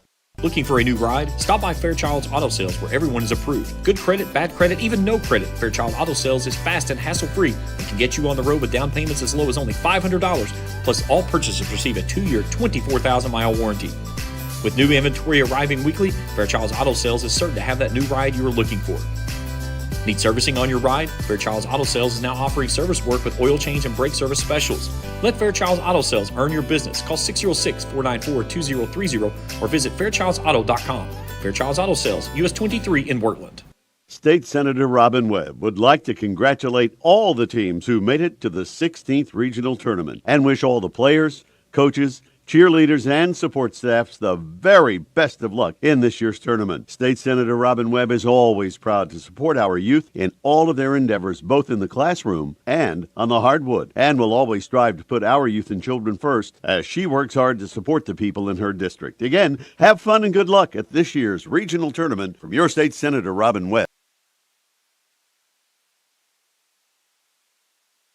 Halftime here at Rams Stadium. Beautiful night. Half moon now busting through the clouds across the way. Let's take a look at our first half highlights as we go with the Thoroughbreds. On offense, a good push there as Chase Chowie Carell gets home for the stop. Rams have really kept Smith on his toes throughout much of this first half of action. Rams back on offense on this play. Late first quarter as Logan Lundy sets his crew up. Lundy has looked very comfortable in the ballgame. 10 of 12 for 83 yards through the air. Noah Wallace, 7 carries for 57. That was a nice carry for Isaac Browning, who has 6 carries for 29 on the evening. Rams set up another first down try here as they'll go in a twin set. Lundy calls his own number, follows his tailback. He gets a nice block there as he springs this one down. It was negated due to the hold in the backfield. So the penalty marker brought it backward, but the Rams recovered nicely as we moved over into the second quarter. Lundy's kind of mixed it up to this evening with Jackson Height, Noah Wallace, and Isaac Browning. Here's Jackson Height with a nice carry as he bounces it to the outside, a spin move, and takes it out to the 45 as he drags the pile. Height with 6 carries for 48. He led the Rams last week 7 carries for 52 yards. But Heighton has really looked solid in the first half, especially the last couple of weeks, to be honest with you. They show blitz. This time Heighton beats the blitz, goes right up the gut and lowers the boom as he runs over top of Mitchell Doker. And the Rams are in business as they take it down near the orange zone. Logan Lundy gives it off to Heighton. He's going to finish the dirty work. Right up the gut he goes. Little sidestep there at the 5 and visits the end zone. A Johnson Chiropractic touchdown for the senior. Rams lead at 13-0. Offense back on the field for the visiting Thoroughbreds. The Rams stay busy as this time Ty Tyson nearly took the handoff as he flies in untouched at the edge. The senior linebacker makes a big stop there, and he's got a nice stop there in the backfield. Thoroughbreds take it down inside the Rams' red zone. A couple of penalties there, back it up. They tried a little trickery here, and this time Lyndon Salmons drags down Louis Calopi with the stop. Rams forced a 4th down try. They come up empty on the ball that goes into the end zone, and Austin McKee gets underneath it, gets it 8 yards deep, returns it. Instead of taking the knee to take it out to the 20, he's wrestled down at the 5, and that's where the Rams set up shop. They go 95 yards on the drive, and they go into the end zone and pick up the touchdown, and it's 20-0. The Rams in front here at the half. We're waiting on Mike Salmons to emerge from the locker room. We'll get a quick word from him as our Taylor Heath is standing by waiting to talk with him. Looking at some individual numbers while we do wait on Coach. Colton Smith, 3 for 13 for 29 yards. He was a 50% passer coming into this ball game. Threw for 720 yards, 5 touchdowns, 3 interceptions. He's been picked off once in this game. On the rushing attack, Demetric Welch, 7 carries for 38 yards, 16 on his longest. The Rams have done a good job of bottling him up. Mitchell Doker, 1 catch for 14. That's the longest play from the air raid attack this evening for the visiting Thoroughbreds. For the Raceland Rams, Parker Eisen, 5 carries for 46. He continues to add to his numbers this season in a stellar sophomore campaign. Came in leading the Rams with 11 catches for 223 yards. He's got 2 touchdowns on the year, added a 3rd to make it 20-0. Other receptions, Bryson Rousey, 3 for 7. Parker Fannin, 1 for 19. Jonah Arnett, 1 for 11. So our players starting to make their way back out of the locker room. We'll go ahead and hold here and see if we can grab Coach Salmons and get a quick word with him. I will take the blame on this one. This one was told we were supposed to get Coach at halftime. It was the first time doing it this year, and I was not in the mode of going to that direction, and I totally botched it. That one's a fumble on me. That's my fault, not my my crew down on the field or anything. So we'll see if we can hang on and grab Coach. I don't think we're going to be able to get him. Let's go ahead and grab our final timeout. We come back, we'll try to grab Coach and get a quick word with him before we get the second half underway. 20-0 Rams in the locker room. Back after this on Kool TV. Where does your money go? When you bank with us, your deposit becomes your neighbor's loan. A real estate agent sells a house. They get a commission. They deposit it with us. We use it to make an auto loan to one of our customers. Hometown people helping each other grow. That's what it's all about. First and People's Bank and Trust Company, member FDIC. We are the home office. Bright Beginnings Preschool, located in Raceland Christian Church at 210 Caroline Road, provides quality childcare with Christian values to more than 30 students currently enrolled in the school. Open Monday through Friday from 7 a.m. to 5:30 p.m., Bright Beginnings Preschool is available for nearly every schedule while offering a peace of mind while your little one is away. For more information, contact Heather Scarberry at brightbeginningsat-racelandchristian.com or call 606-834-9241. That's Bright Beginnings Preschool, 210 Caroline Road, Raceland. We all embark on times in our lives when we could use a little help. Whether you need support caring for a senior, an adult with a disability, a veteran, or a loved one recovering from surgery or other health events, First Light Home Care is here for you. When you choose First Light, you get more than a caregiver. Schedule a complimentary consultation by calling 606-393-0669 for companion care and personal care. First Light Home Care is here for you. Hello, everyone. I am Rick Clark. Let me introduce you to Carlisle, Annabelle, and Zach. And as you can tell by these commercials, this family has a lot of fun.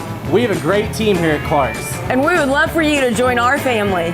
Whether you're a young person looking for your first job, someone who's looking for extra work, or maybe you're ready to start a career at a growing company, we want to talk to you. To find out more and start the process, go to myclarkspns.com. Clark's Pump and Shop. Return. Refresh. Refuel.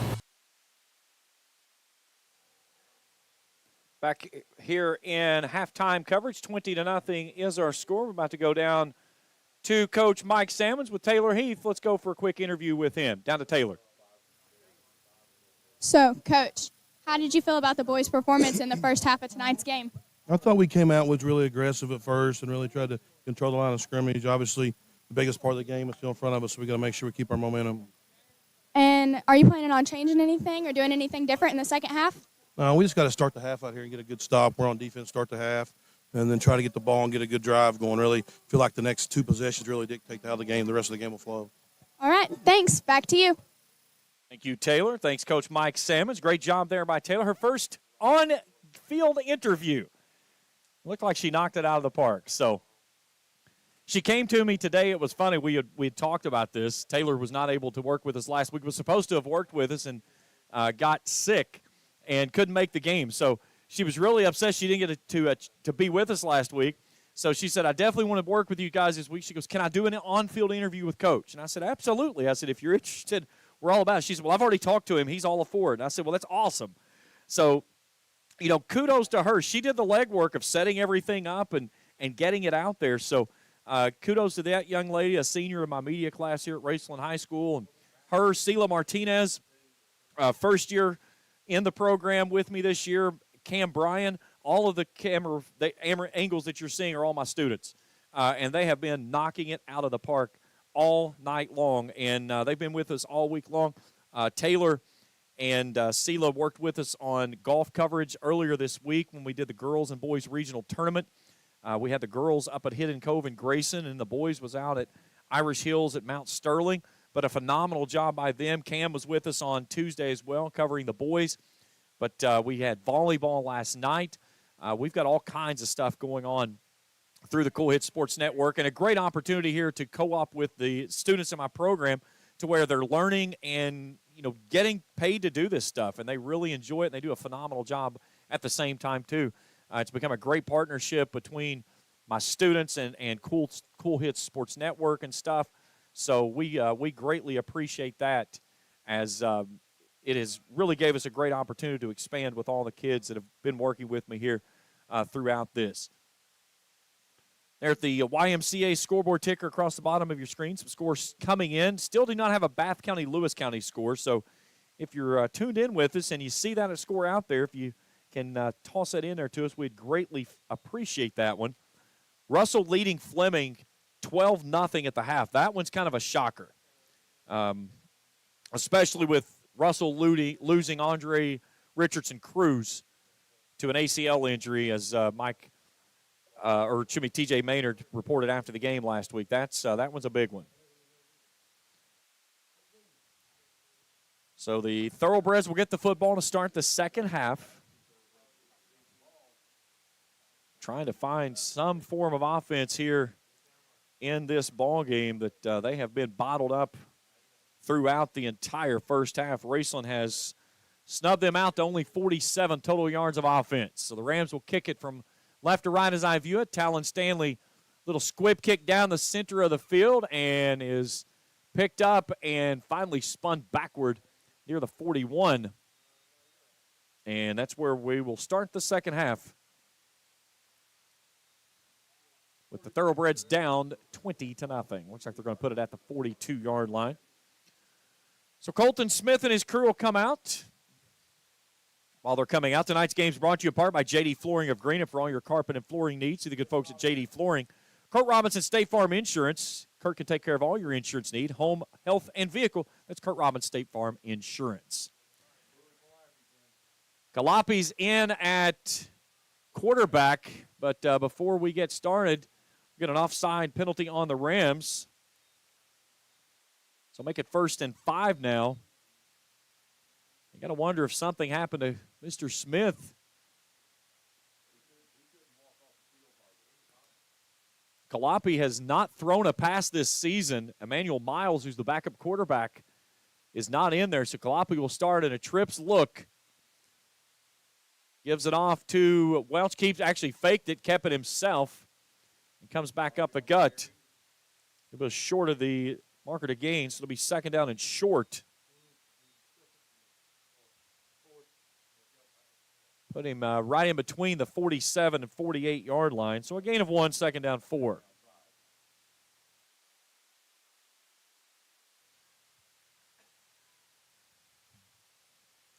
Trying to look across the way to see if I see Colton Smith standing on the sideline. I do not for the moment. Loppy's going to sling it out to the far sideline. He's got his man there forward. He makes the catch, slips a tackle, and gets out to near midfield.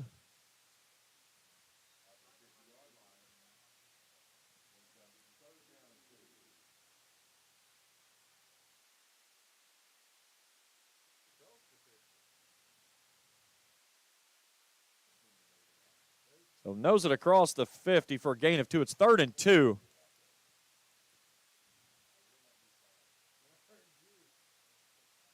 And across the way, Colton Smith's on crutches. So his night is finished.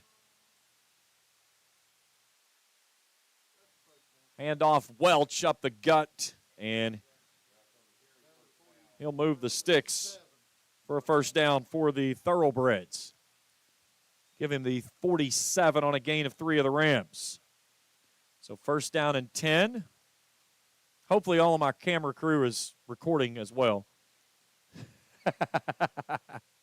Cam Bryant, he forgot to record the 1st quarter.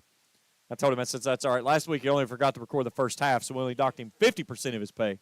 This week we'll only take 25% of his pay. And he was 4 minutes late for an assignment this week too, so I took $10 off per minute. He owes me money. Sling this one out to Ford on the far sideline. Right up the sideline, he scampers and then is driven out of bounds.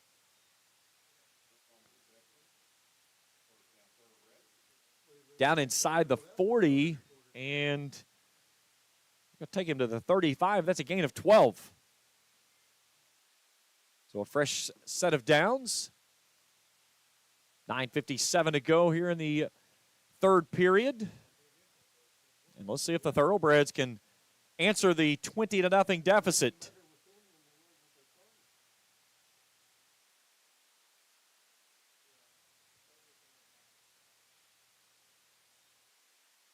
Little counter play to Welch, comes left and is bottled up in the hole. Final man finishing him off was Chowie, Chase Carell. No gain on the play. 2nd down, 10.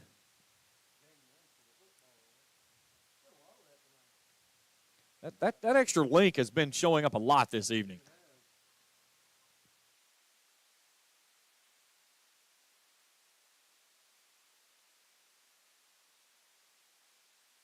Loppy'll go in a twins look. Welch in his right side. Pumps. Wants to throw the home run ball. Noah Wallace has got a beat on that one. Knocks it around and it goes to the ground. Noah's lying on the ground there. He told me today, he said, Coach, he said, I'm going to pick one off tonight. And I said, I'm looking for it. He said, I'm serious. I'm going to get one. He felt like he had that one right there. You talk about a young man that has done so much to change his body, get himself in condition to have a final go at it in his senior campaign. This young man has done all the right things. He's a fun kid to be around. Here's a quick out. That ball's knocked down. It's picked up as a big lineman has it. It's the center. Noah Orenzansky, who makes the reception on the tipped ball and moves the sticks. Holy moly. So the center, Oradzansky, makes the reception on the tipped ball and takes it down to the 24-yard line on a gain of 11. First down and 10.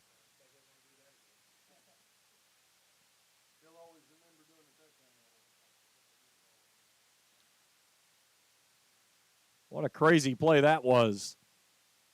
Handoff Welch sweeping around the right edge. He'll get down near the 20. Here's the replay on that last series of events. It was tipped at the line, and the center was standing right there, and it just fell in his hands. So just shy of the 20, call it the 21, and a gain of 3, 2nd and 7. Don't forget, we got the Bowman's Auto Center big hit of the game coming up a little bit later on.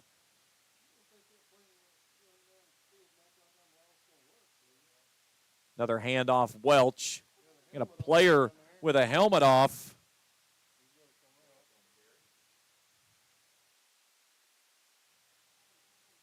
So another nice drive for the Thoroughbreds as they'll take this one to the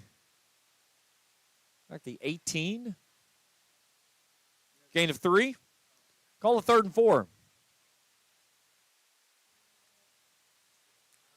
And Thoroughbreds will burn a timeout with 7:31 to go. Thoroughbreds 4 of 8 on 3rd down tries tonight.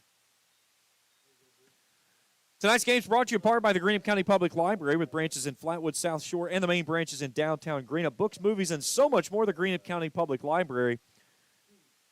By James Do It Best Hardware, Scott Street in Olive Hill, open Monday through Friday, 8 to 6, 8 to 4 on Saturday. Proud supporters of high school athletics.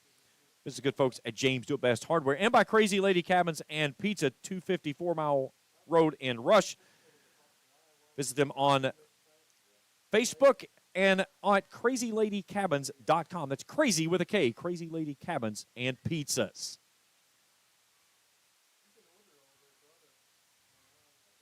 $20-0 here in the third. Ashland hammering Greenup 41-7. So the Tomcats flexing their muscle to open up the district slate over in Class 4A. All right, out of the timeout, 7:31 to go. Direct snap to Welch. He gets hit in the backfield as Ty Tyson finished him up. Trying to see who was that made the initial contact. Now Laundry flying.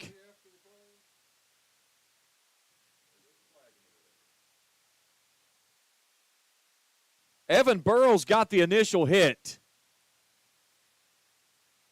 So the run by Welch goes down at the 20.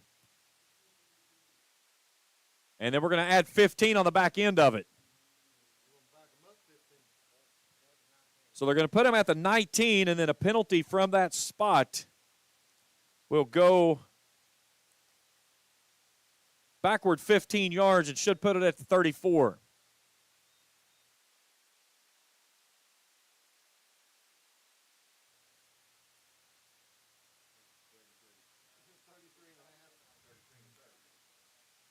And make it 4th down and 20.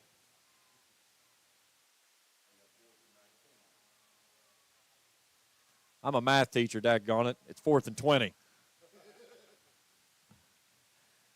The offense will go for it. Kalapi wants to throw, heaves it out to the far sideline. That's picked off again. Underneath it again is Austin McKee, his second interception of the ball game. And the Rams force the turnover and take back over with 6:54 to go here in the third.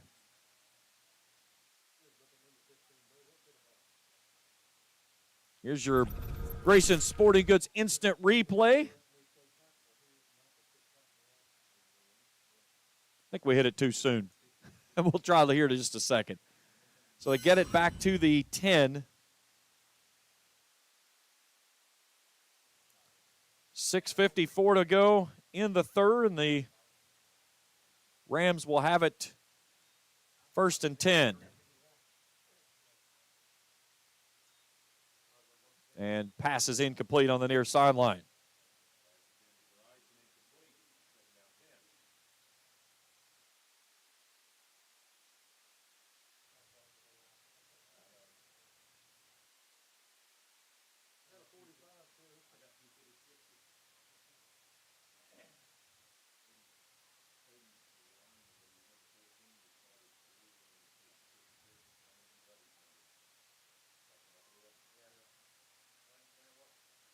Second down and 10. Big hole off the left side. Noah Wallace trying to dance forward. And they'll take him out to the 21-yard line. Another Red 8 RX Pharmacy first down.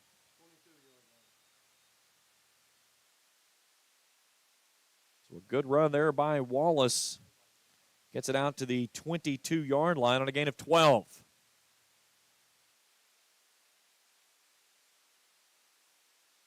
Lundy on first down and 10. Gives it off to Browning. He gets swallowed up after going off the right edge for maybe a yard.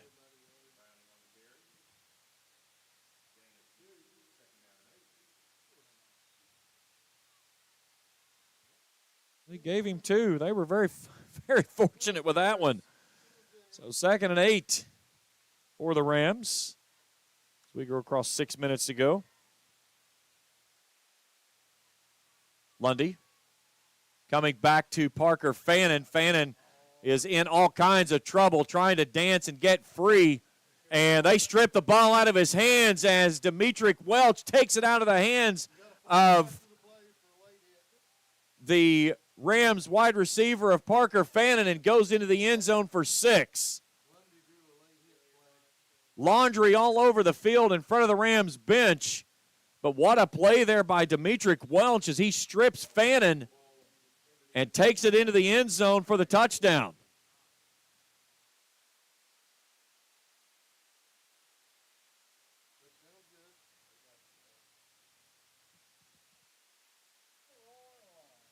So the pass was complete to Fannin. Then you're going to say a fumble by Welch, who takes it into the house for the score. So the penalty comes later on the kickoff. So the extra point try for Kalapi. He drives that one through and makes it 20-7. Do we have the replay? Replay? Let's take a look at that replay on that last play sequence. Fannin had it at the 20, and Welch spins it in and just takes it out of his hands.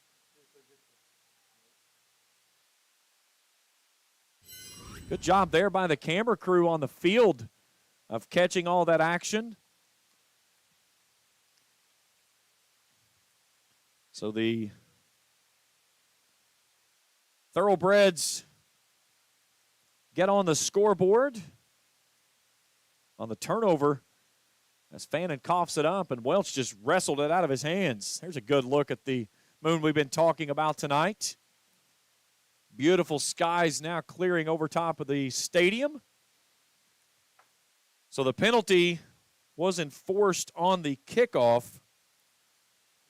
So they'll kick it from the 45, and I would not be surprised to see an onside kick here because of you've got it up already so tight.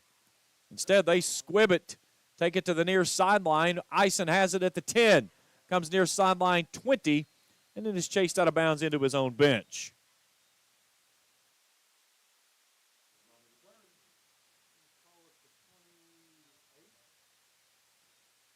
Put it at the 28-yard line with 5:39 to go in the third.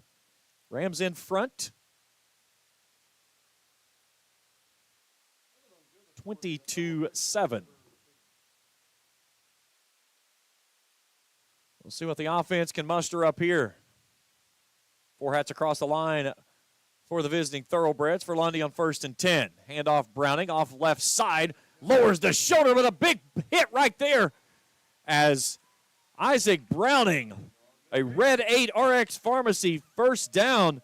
There's a candidate for your big hit of the game. That's down to out to the 42-yard line on a gain of 14 on the play.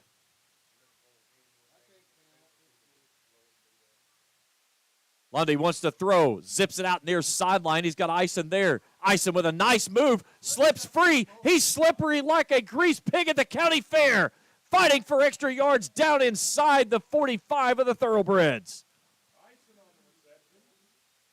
You can catch him, but you can't stop him tonight. A Red 8 RX Pharmacy for the sophomore as he gets down to the 43-yard line. That's a gain of 15. Lundy threatening to go over 100 yards tonight. After a rough sled last week, he'll definitely take that. Here's a handoff Browning. He's bottled up right in the hole, and he'll fall forward for a couple.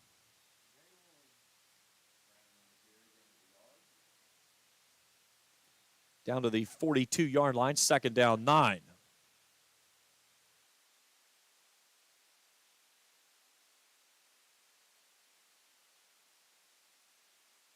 Double barrel look now for Lundy. Wallace and Browning. Handoff Wallace, knifing his way through and tripped up after getting the 40.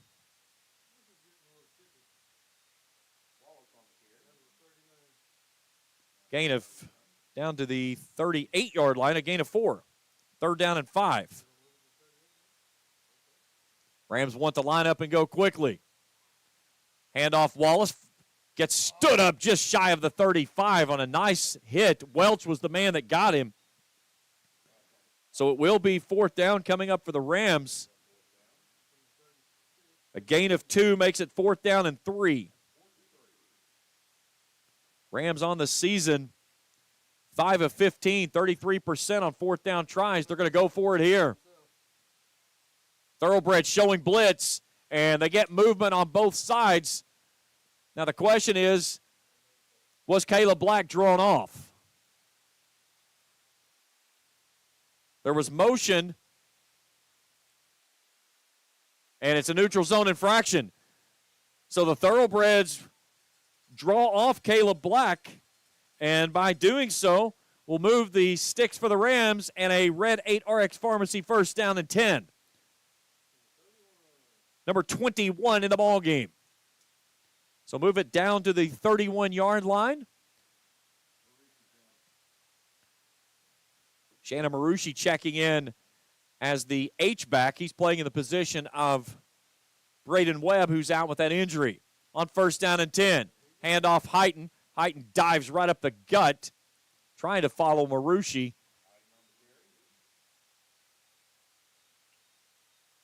Down inside the 30, looks like to the 28 or the 29. Wait till they settle. They'll put it in between the 29 and the 28. Now they'll move it back to the 29-yard line, a gain of 2, 2nd down, 8. 7th play of the drive coming up on this snap for the Rams, leading 20-7 inside of 3 minutes to go in the 3rd. Lundy, the take, the give. Height with a big hole off the left side, dragging his man all the way down inside the 20 as he put a man on his hip, and Carter Sleet went for a sled ride down inside the orange zone of the Rams. Carter Sleet got a free ride. Here's a Grayson Sporting Goods instant replay of that last play there by Jackson Heighton. Heighton running angry tonight. He had Sleet tangled up with him at the 25, and he took him all the way down near the 15. They're going to take him to the 16. It's a gain of 13, so Jackson Heighton, 8 carries for 63 yards tonight.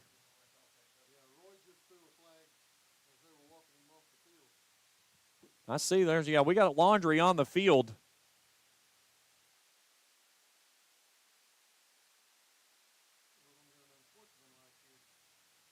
Let's see if this it'll be half the distance to the goal.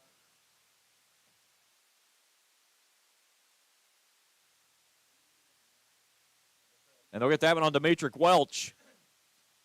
So the penalty.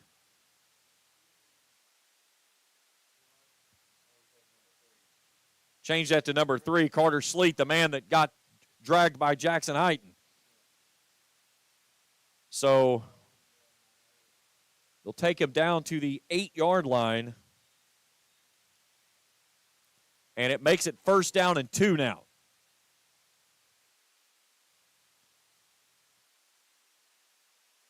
So inside the Johnson Chiropractic Orange Zone are the Rams, leading 20-7. Threatening for more here on this one. Wallace are going to pistol look now with Lundy. The take to give to Wallace. Wallace knifing his way through, driving the pile into the end zone for 6. Is there a doctor in the house? Noah Wallace is making house calls. Touchdown, Raceland. Wallace's 2nd touchdown of the night. And the Rams with a nice answer as Wallace drags the pile into the end zone.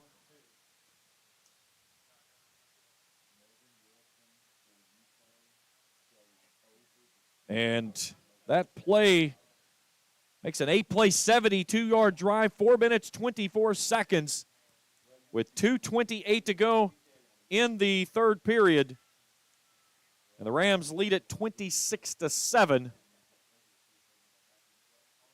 They'll go for 2. Lundy wants to throw, going toward the back of the end zone. That one's picked off in the end zone.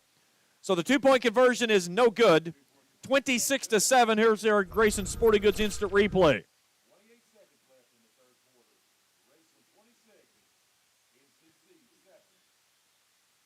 Wallace was tripped up there kind of, and then a great look there from the goal line camera. What a great shot that was. Caleb Black and Evan Burrows there driving the pile into the end zone. So 26-7, 2:28 to go in the 3rd period. Rams answer the score with another long sustained drive. So the Rams scoring drives tonight, 12 plays, 69 yards, 10 plays, 78 yards, 11 plays, 95 yards. That one, the shortest one here on this last one, 8 for 72. Good look there wide of the field. A beautiful night here for football. As the Rams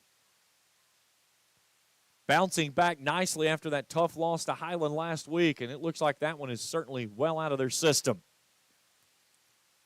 Rams playing angry here tonight, and rightfully so.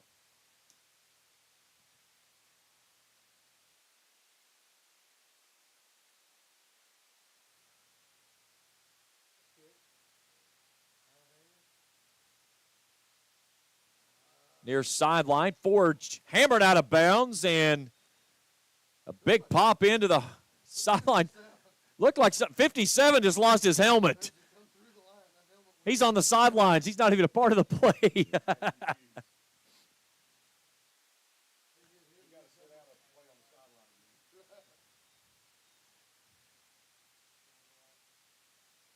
So let's see. They'll put him down at the 38-yard line.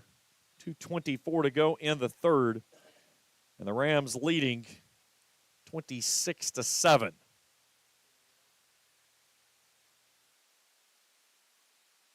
Loppy still in at quarterback after Colton Smith gets knocked out in the first half. Handoff Welch diving off the right side, and he gets up into there. Jackson Heighton was there first. Lyndon Salmons helps, as does Tyson.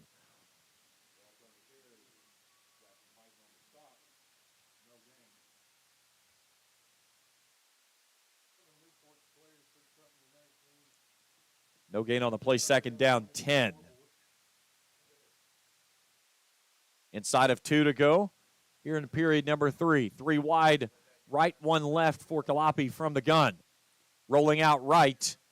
Floppy wanting to throw, pressure coming off the edge, and the Rams are going to get him and wrestle him down for a big loss. Let's see who's the last one off the pile here. There's Cam Bell, and he gets home for the sack as Cam Bell picks up his third sack of the season, as they'll take him all the way back to the 31 on a loss of 7. So make it 3rd down and 17 coming up for the visiting Thoroughbreds. The Rams defensively here tonight have been stellar. They've given up 74 total yards, offense counting up 343 and counting. And Thoroughbreds will burn a timeout with 1:02 to go here in the third. Back in 60 seconds on Kool TV.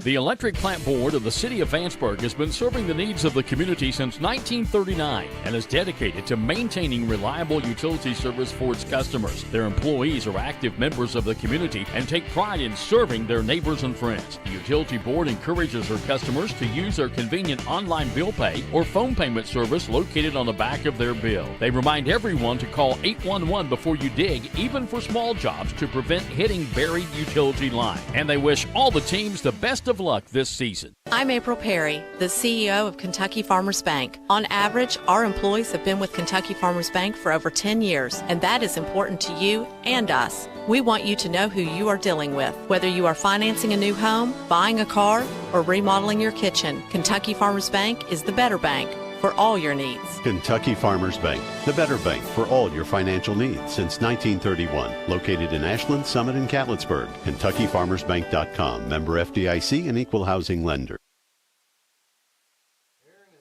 Out of the timeout, and nearly a third interception for McKee on the far sideline as Kalapi aired it out and was looking down the far sideline for Demetric Welch. So the pass falls incomplete and brings up 4th down and 17.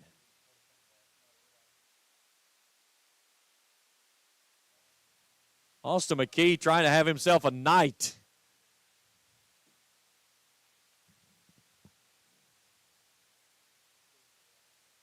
So the punter of Smith is not available now, so now they'll have to bring a new player out to kick the football.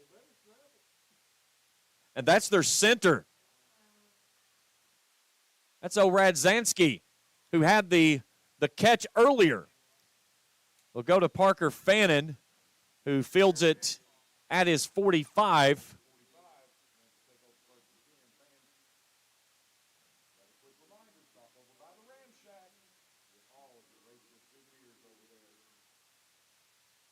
.52 seconds to go in the third.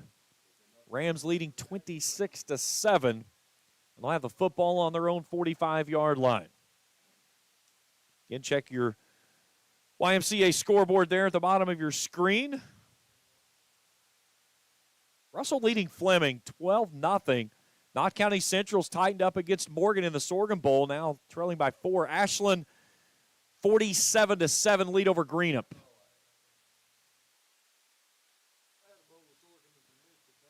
I'd love to have some sorghum and some biscuits. Lundy tries to get free and gets caught from behind.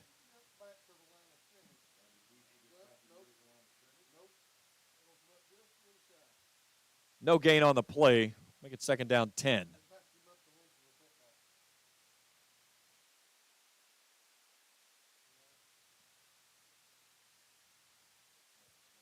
Logan Stiltner coming in the backfield for his first time this season. They'll give it to Stiltner on a sweep right. Finds a hole and gets wrestled to the ground near midfield. So Logan Stiltner's first carry in a varsity jersey. Gets it out to near midfield, and that's going to take us to what should be halftime. We got a player down for the visiting Thoroughbreds. Gabe Lyons, their defensive nose tackle. We've still got 0.7 seconds to go on the clock. It looks like it's a cramping issue as they're grabbing the leg quickly and trying to stretch him out. They'll run this one out. We go to the fourth quarter. 26-7, Rams in front. Back after this on Kool TV. A significant number of people are both dehydrated and lacking the proper nutrients their body needs to function optimally. Intravenous therapy is a great way to refresh, refuel, and recover from the stresses of life. Bluegrass Drip offers intravenous therapy as well as aesthetics procedures that help remodel and replace collagen, all in a very relaxing atmosphere. For more information, call 205-285-1642 or go to bluegrassdrip.com. That's Bluegrass Drip Wellness and Aesthetics. Osman Pharmacy and Grill, located at 89 2nd Street in downtown Vanceburg, Kentucky, offers fast and friendly service with a hometown feel. Check out their specialty items in person or order them online at osmanpharmacy.com. Osman Pharmacy and Grill also has daily dinner specials where you can dine in or get your order to go. Stop by or call Osman Pharmacy and Grill today. Osman Pharmacy and Grill, 89 2nd Street in downtown Vanceburg.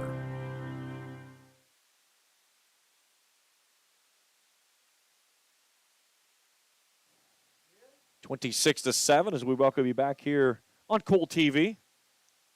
James Carter, happy to have you along with us tonight. Our crew, my executive producers, Trey Collier, camera operator, Sheila Martinez, Taylor Heath, and Cam Bryan, knocking it out of the park here tonight. Doing a phenomenal job. Our second home game on the road next week are the Rams.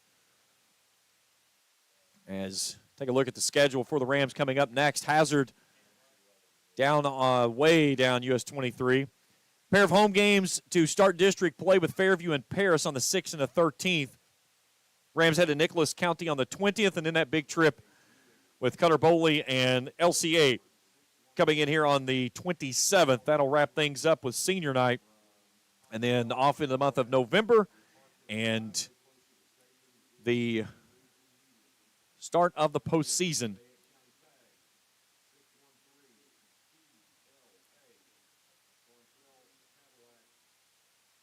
Checking some scores from around the area. Check them on your YMCA scoreboard ticker at the bottom of your screen. Russell and Fleming now to tie game, 12-6. Russell leading that one going into the fourth quarter. All right, 3rd down and 6. Ball at the 49-yard line. Just shy of the 50.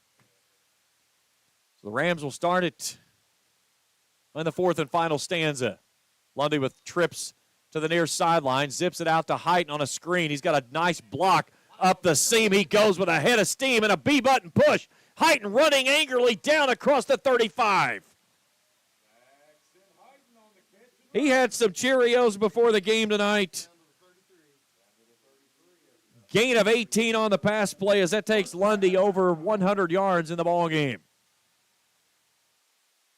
That's Heighton's longest reception of the season as well.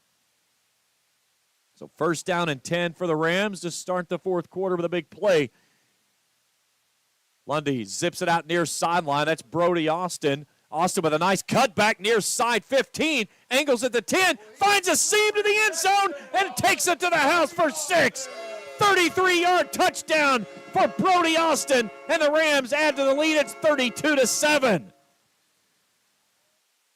What a nice run there by Brody Austin. His second catch of the season. His first was 27.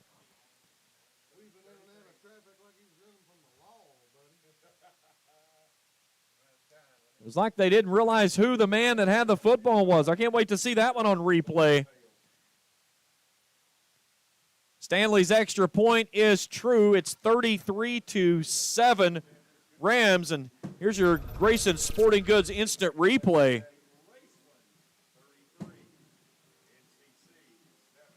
Watch the cutback here from Austin at the 15 and then slips back at the 10. That was Parker Fannin that sealed off that inside edge. Great catch there by Austin, and even better catch there by our camera crew. Nice job, Cam. Really good job on that play.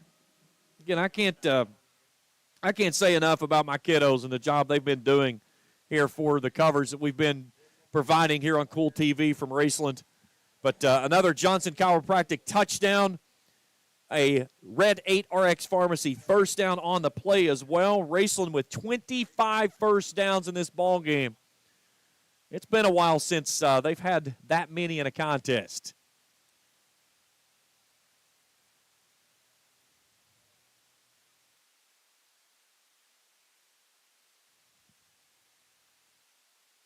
So Stanley to kick it away.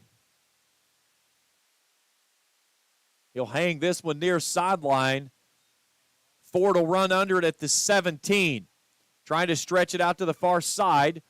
Gets the seam, and it is tackled from behind before he gets to the 30.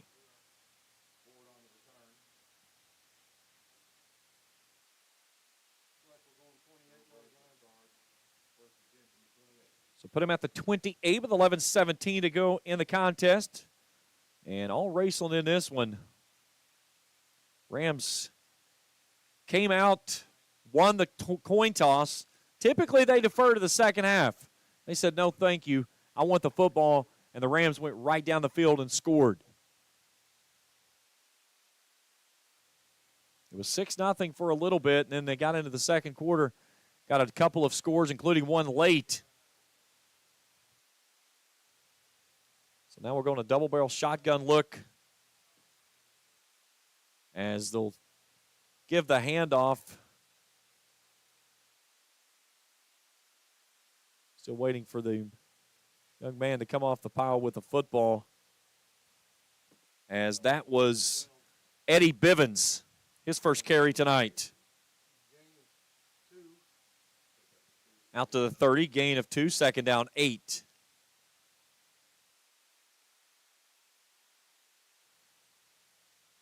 Bivens, 4 carries for 20 yards coming into this ball game. They'll go to Bivens again as he bounces it off the right side, slips a tackle, and off to the races he goes.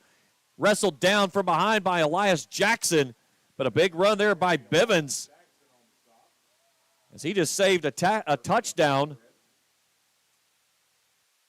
They'll take him down to the 45 and a gain of 15. 9th first down of the ball game for the visiting Thoroughbreds.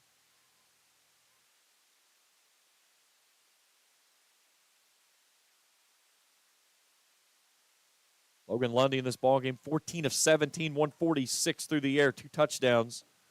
Wallace, 83 yards. Jackson Heighton, 63 on the ground. Kalapi on a double-barrel shotgun look, gives it off on the counter play to Welch. Welch bounces it back into the middle and picks up a couple.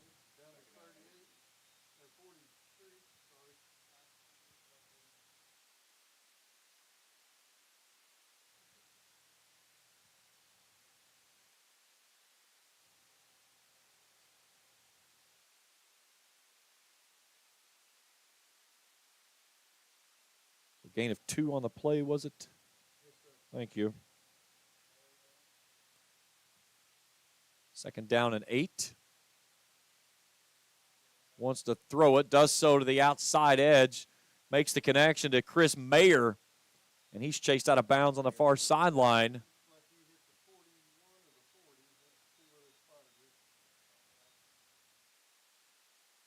We'll put him at the 41, a gain of 2. It's going to be 3rd down and 6. Clock resting with 9:22 to go.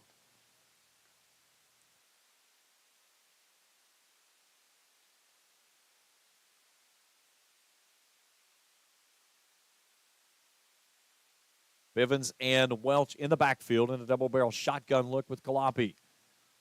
2 receivers wide right, 1 left. The take to give to Welch. He spins. Ty Tyson tied him up, and 3 Rams slide in and take him off his feet. Jackson Heighton, Austin McKee, and Elias Jackson all there on the big hit. A loss of 2 makes it 4th down and 8 coming up for the Thoroughbreds. 1 of 2 on 4th down tries tonight. Inside of 9 to go in the ball game. Rams leading this one 33-7. Offense stays on the field and a trips wide right. Kalapi wanting to throw, looks left, throws left, has his man there, Ford, who climbs the ladder and hauls it in and shoved out of bounds into his bench.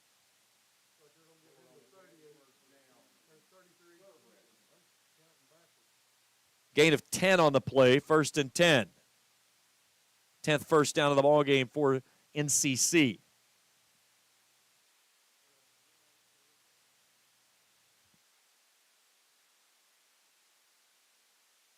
Get the football spotted, and we'll wind the clock for play as soon as he snaps it, as he was forced out of bounds. So 1st down and 10. Kalapi in a double barrel look. Bivens on the handoff, off right tackle, falls forward for a pair. Down to the 31-yard line, a gain of 2, 2nd down, 8. Approaching 8 minutes to go in the ball game. Stay tuned with us after the contest. We'll have all the scoring and stats from this one. Talk with head coach Mike Sammons.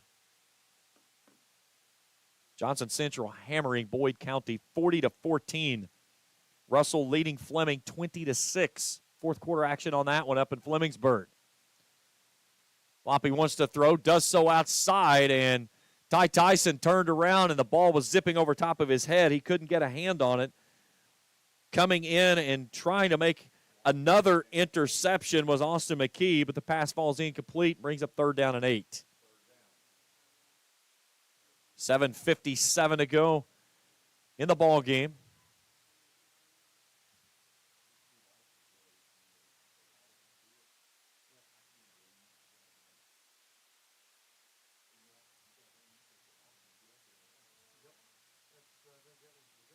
Loppy wanting to throw, hit as he lets it fly, and Parker Fannin runs up underneath him but can't haul it in.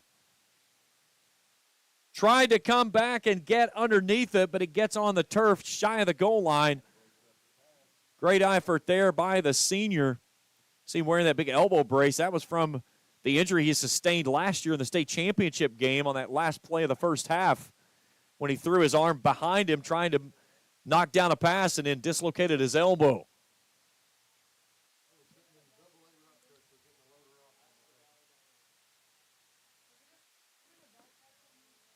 So 4th down and 8 coming up for the Thoroughbreds. They'll stay on the field in an empty set.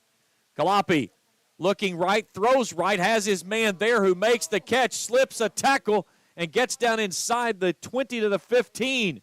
Grayson Schreiber, I believe was who caught it. No, check that. I made a mistake. That's Landon Kraft, 28. Landon Kraft on the reception. So down to the 15-yard line on a gain of 16. And it's 1st down and 10 for the Thoroughbreds. Welch and Bivens flank Kalapi. They give it to Bivens. Bivens gets stood up in the hole, spins backward, and they may give him the line of scrimmage, but that's going to be very generous if they do, as the Rams forced him backward. They will give him the line of scrimmage, so no gain on the play, 2nd down, 10. Good drive here for the Thoroughbreds. This will be the 12th play coming up.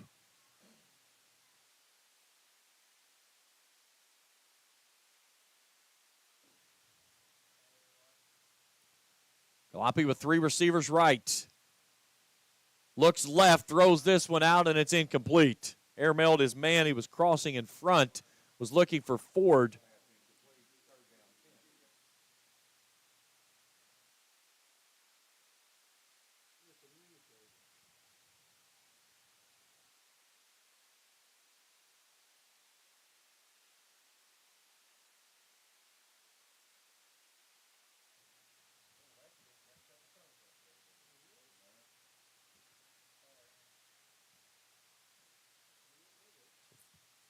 Third down and 10 coming up. Kalapi in an empty set. Looks right, throws right. That one's caught. Jackson Heighton had it for the moment, and it went through the hands and into the hands of Landon Kraft for the touchdown. Jackson Heighton had his hands right there and just couldn't get to it. And Kraft hauls it in and scampers untouched and makes it 33-13 with 6:39 to go in the ball game.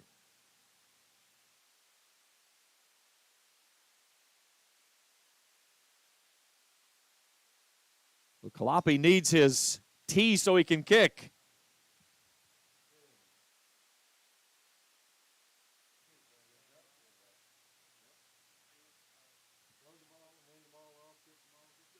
Extra point is up and wobbles through. 33-14 your score.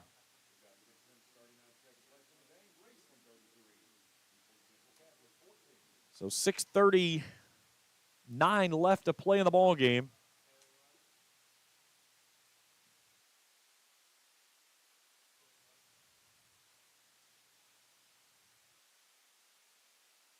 So a good drive there by the visitors. 13 plays, 72 yards, 4 minutes, 37 seconds. Louis Kalapi had not thrown a pass this season, 7 of 13 in the ballgame for 68 yards. Lawrence extending its lead over Estill. I knew I was going to regret picking Estill this week. Thanks, Ben Spicer. 27-12, Bulldogs up after a 60-yard touchdown.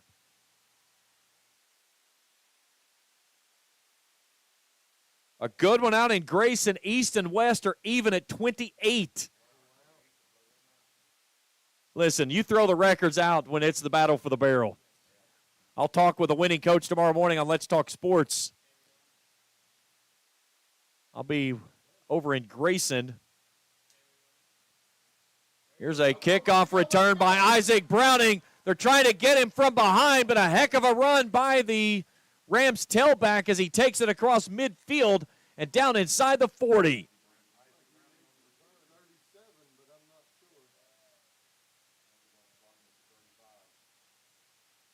Browning needed one guy to miss as they try to chase him down from behind. I think they're going to put him at the 35-yard line, and that's where they're going to go.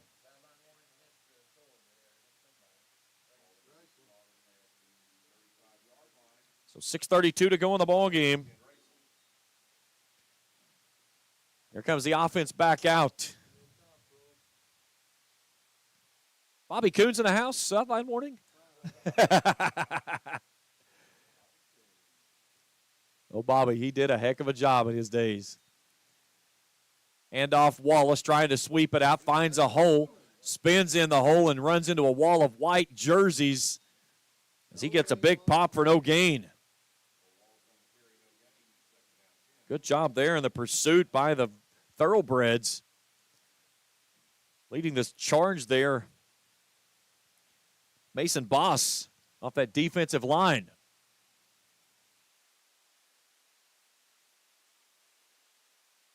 Near side hash mark, Heighton in the left pocket of Lundy, trips wide right. Lundy wants to throw, and that ball swatted down. Mr. Kraft, who caught the touchdown on the last play, swatted that one down at the line of scrimmage. Pass falls incomplete, 3rd down 10. 5:54 to go in the ball game.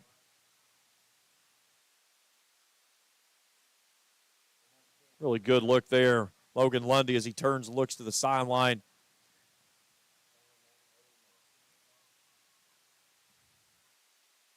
Double barrel look now for Lundy. 4 hats across the line. Lundy a little delayed handoff to Browning, and he gets hit as he gets to the line of scrimmage. So it's going to be 4th down.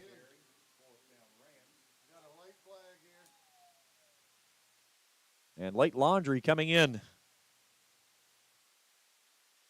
No gain on the play. Rams are clapping as I believe this is against the Thoroughbreds. Let's check in with our head official tonight, our referee, Mr. Roy Wright.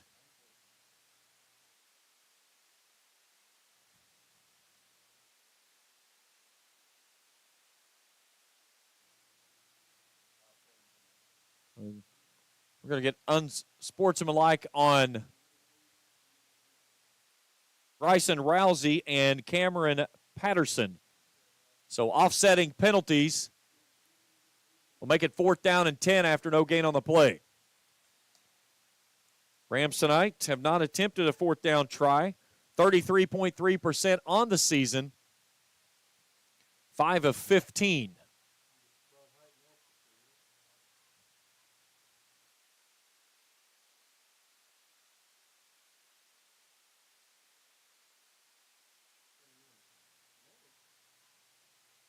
Lundy has to go quickly. Stands in the pocket, fires it near sideline. He's got Bryson Rousey with a baseball sliding catch, but he comes back and cannot hold on to it. Pass falls incomplete, and it's a turnover on downs as it goes back to the Thoroughbreds with 5:17 to go in the ball game.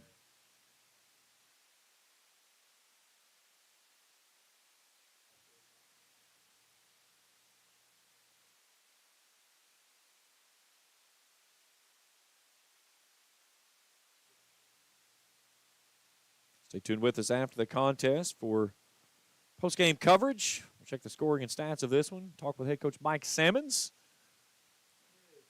Don't forget, over on Kool, it's 105.7 FM, beginning at about 10 o'clock, 10:15. Dickie Tiller will have the high school scoreboard show. He'll check on the scores from games around the area, talk with the broadcasters that called the action.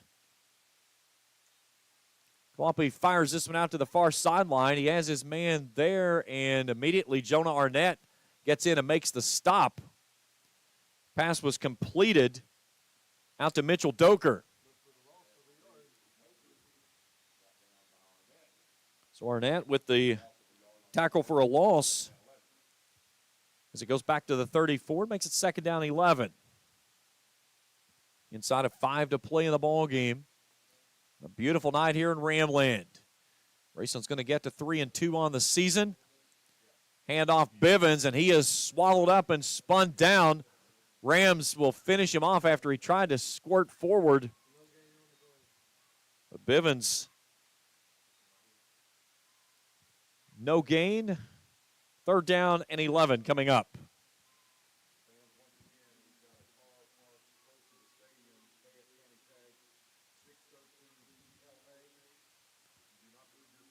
Your next phone call is coming from the tow truck.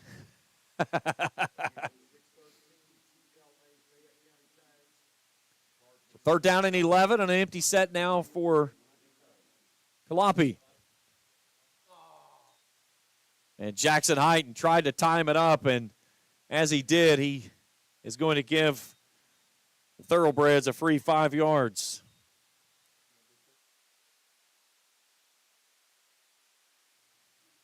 So the 7th penalty on the Rams tonight for 55 yards.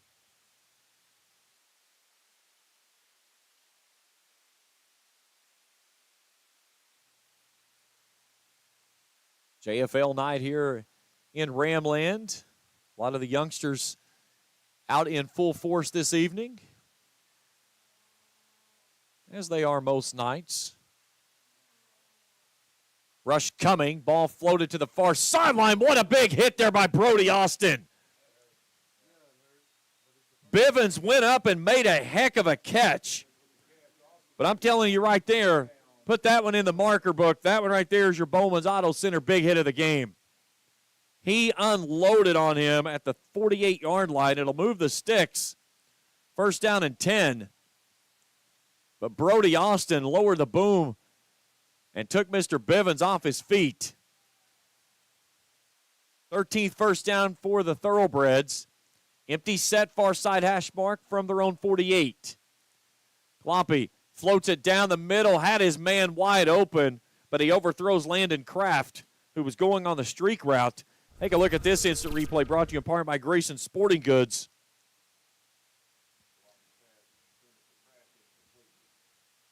Brody Austin played this one perfect as he goes up underneath him and just saws him off. 3:04 to play in the contest. Second down and 10 we go. Put a man in the backfield. That's Welch. Low snap. And this one's tipped off and picked off on the far sideline. Believe it was Bryson Rousey who got in there, and it is. And Rousey picks off his second pass this season.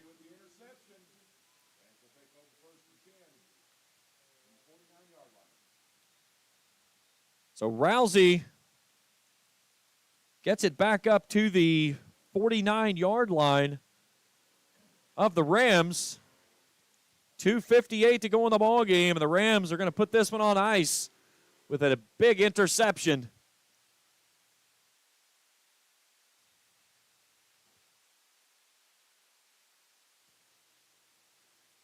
Lundy wants to throw on first down. Pressure coming off the edge, and he's hit as he throws as the pass hits the deck, as does Lundy, and it's second down.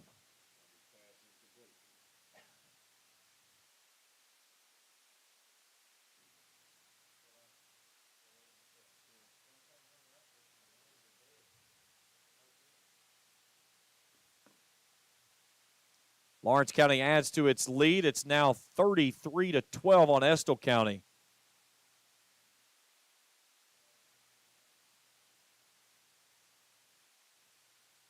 Lundy on second down. The take to give. That's off to Isaac Browning.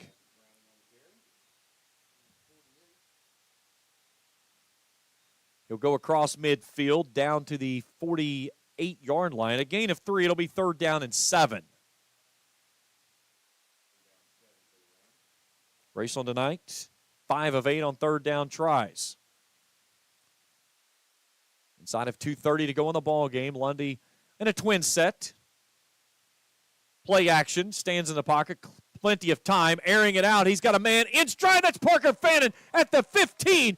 First and 10 on a Red 8 RX Pharmacy first down. Beautiful ball from Lundy to Parker Fannin. He caught it at the 15 in stride and gets it down to the 10 on a gain of 38 on the play.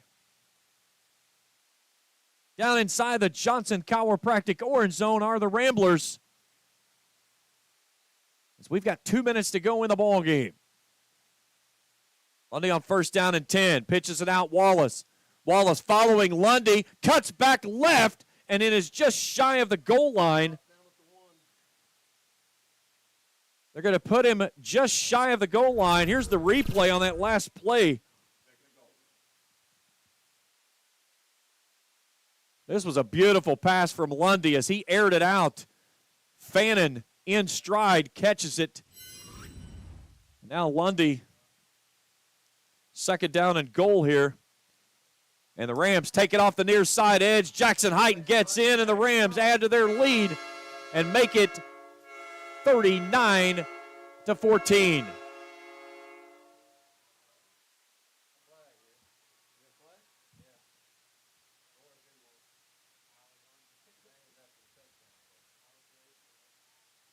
More laundry on the field.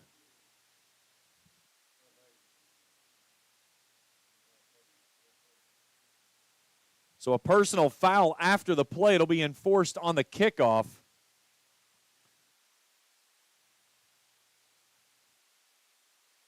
So 1:25 to go in the contest. And Talon Stanley out for the extra point attempt.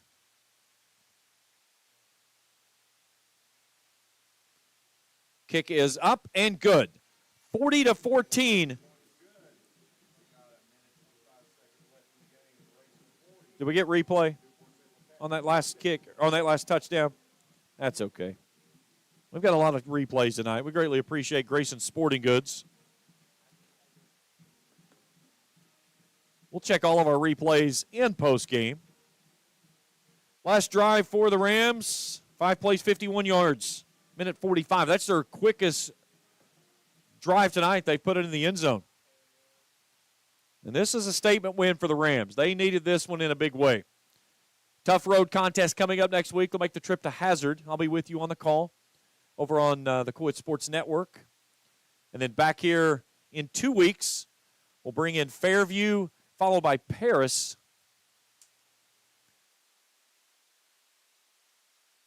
As we'll open up district play here at home with the Fairview Eagles.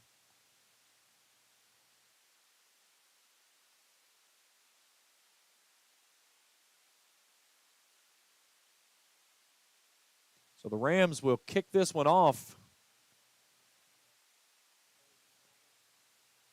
from the 45 of the Thoroughbreds. Stanley will just boot this one into the end zone, and it's a touchback.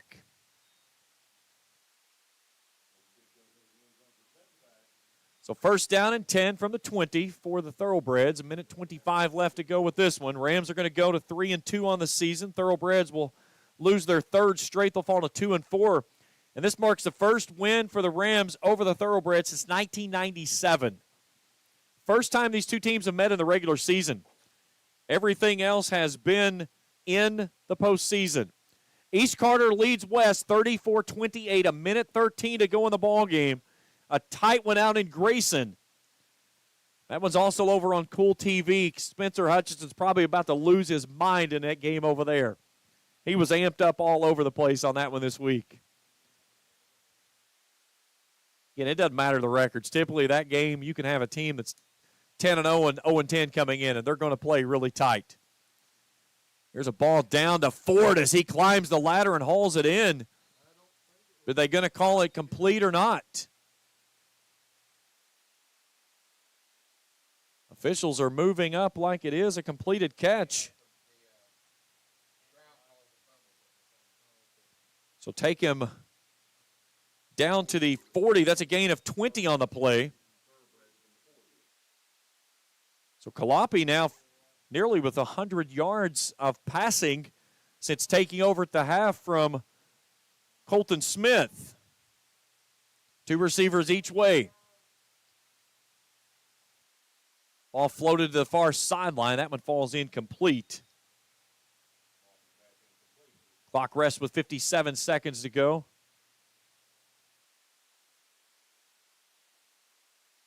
And brings up second down.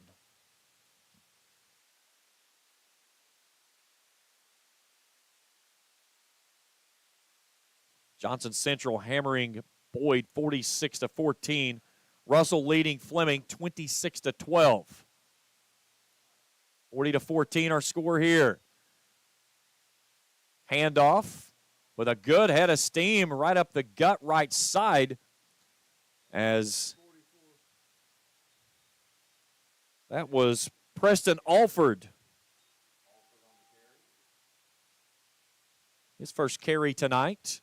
Takes it down inside of Rams territory down to the 44-yard line. A gain of 16 and a fresh set of downs. Russell leading Fleming 26-12. 3:55 to go in that ball game.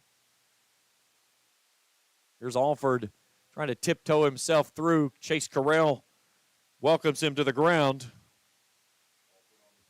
And that should be your final play of the ball game unless the Thoroughbreds want to line it up and try to go again. Second down, 9 coming up. They don't have to snap it if they don't wish.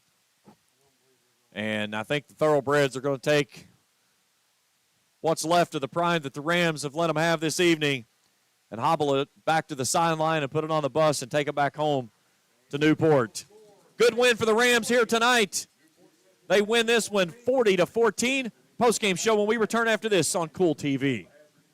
Your local gym meets all your kids' athletic needs. Forget the long drives. Go to Cosmic Athletic Center in Olive Hill. We have instruction in all-star cheer, tumbling, basketball, volleyball, soccer, hip-hop dance, and pickleball at our 12,000-square-foot facility. Or schedule your next birthday party with us. Our highly qualified staff works with athletes from 5 counties. Like us on Facebook or go to thecosmiccenter.com. On US 60 by Rock Crusher Curve in Olive Hill. Phone 286-0239. Cosmic Athletic Center. If you're looking for a complete discount pharmacy with old-fashioned service and excellent prices, look no more. Since 1979, Stultz Pharmacy has provided our area with the finest in pharmacy care, 24-hour emergency prescription service, free delivery, and drive-through service for prescriptions. Stultz Pharmacy continues to fill all of your expectations. They carry a nice selection of gift items. For hometown service, see the professionals at Stultz Pharmacy in Greenup. More than you expect from a pharmacy. Stultz Pharmacy. Check out Dyer's Big Sandy Superstore in Grayson for the Lane liquidation event with sofas and dinette sets starting at $299 and sectional sofas at $699. Dyer's has all the top brands in bedding from Tempur-Pedic, Purple, Stearns & Foster, Sealy, Serta, and Beauty Rest. They have a full selection of home appliances in stock and ready for immediate delivery while offering easy payment plans with no credit checks. Let Dyer's Big Sandy Superstore be your next stop for all your home furnishing needs. Family owned and operated for 4 generations and serving northeastern Kentucky for over 75 years. Stop by or give them a call at 606-474-5515. That's Dyer's Big Sandy Superstore, 506 Carolina Boulevard in Grayson. I'm April Perry, the CEO of Kentucky Farmers Bank. On average, our employees have been with Kentucky Farmers Bank for over 10 years, and that is important to you and us. We want you to know who you are dealing with. Whether you are financing a new home, buying a car, or remodeling your kitchen, Kentucky Farmers Bank is the better bank for all your needs. Kentucky Farmers Bank, the better bank for all your financial needs since 1931. Located in Ashland, Summit, and Catlettsburg. KentuckyFarmersBank.com. Member FDIC and equal housing lender. Final score in this one, 40-14. Raceland gets a nice win over Newport Central Catholic to move to 3-2 on the season.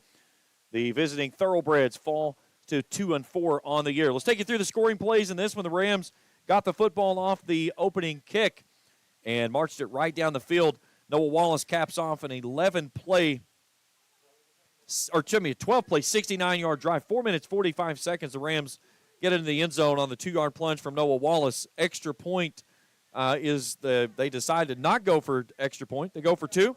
Doesn't convert. It's 6-0, 7:14 to play in the first. Defenses stand tall both sides. Rams get it back in the end zone early second quarter, 9:14 to play in the half as Jackson Heighton goes to the house 20 yards for the score. Extra point is true. It's 13-0. Rams get 7 more before the break at 14 seconds left to play in the half as Logan Lundy hits Parker Eisen for a 10-yard strike. 20-0 our score at halftime. Rams get another good start.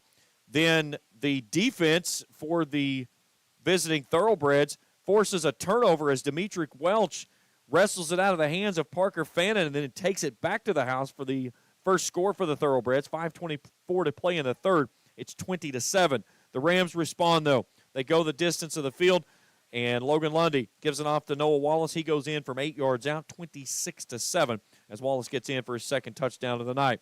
Rams open up the fourth and final stanza with a 33-yard catch from Brody Austin with some very nimble moving that he got himself sprung free down the sideline and get into the end zone for his first touchdown of the season. 11:24 to play in the ballgame. It's all Rams. The Thoroughbreds answer, though. They get a 15-yard hookup from Louis Calapi to Landon Kraft, 33-14.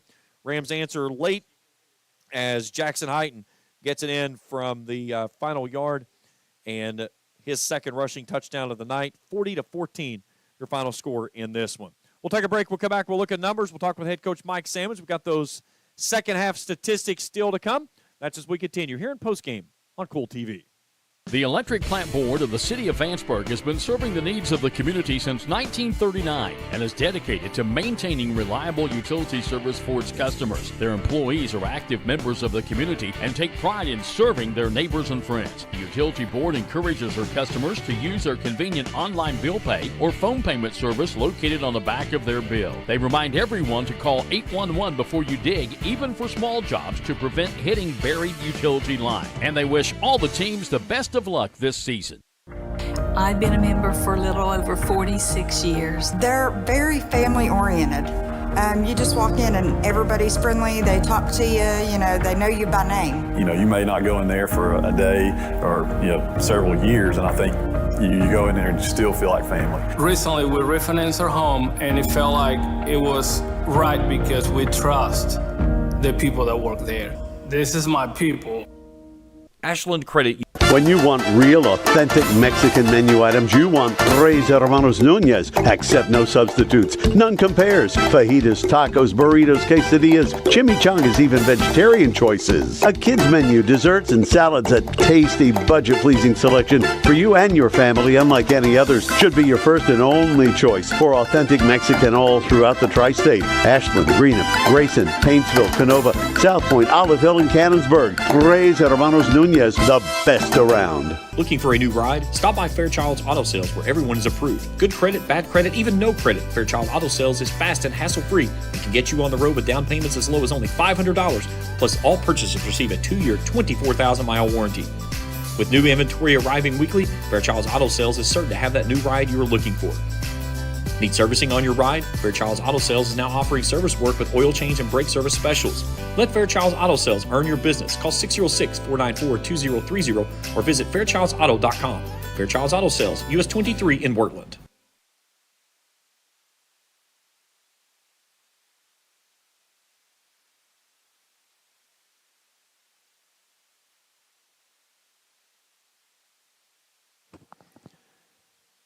.42-14, Raceland wins this one over Newport Central Catholic. Let's look at some numbers in the game. We'll start first with the visitors on the scoreboard.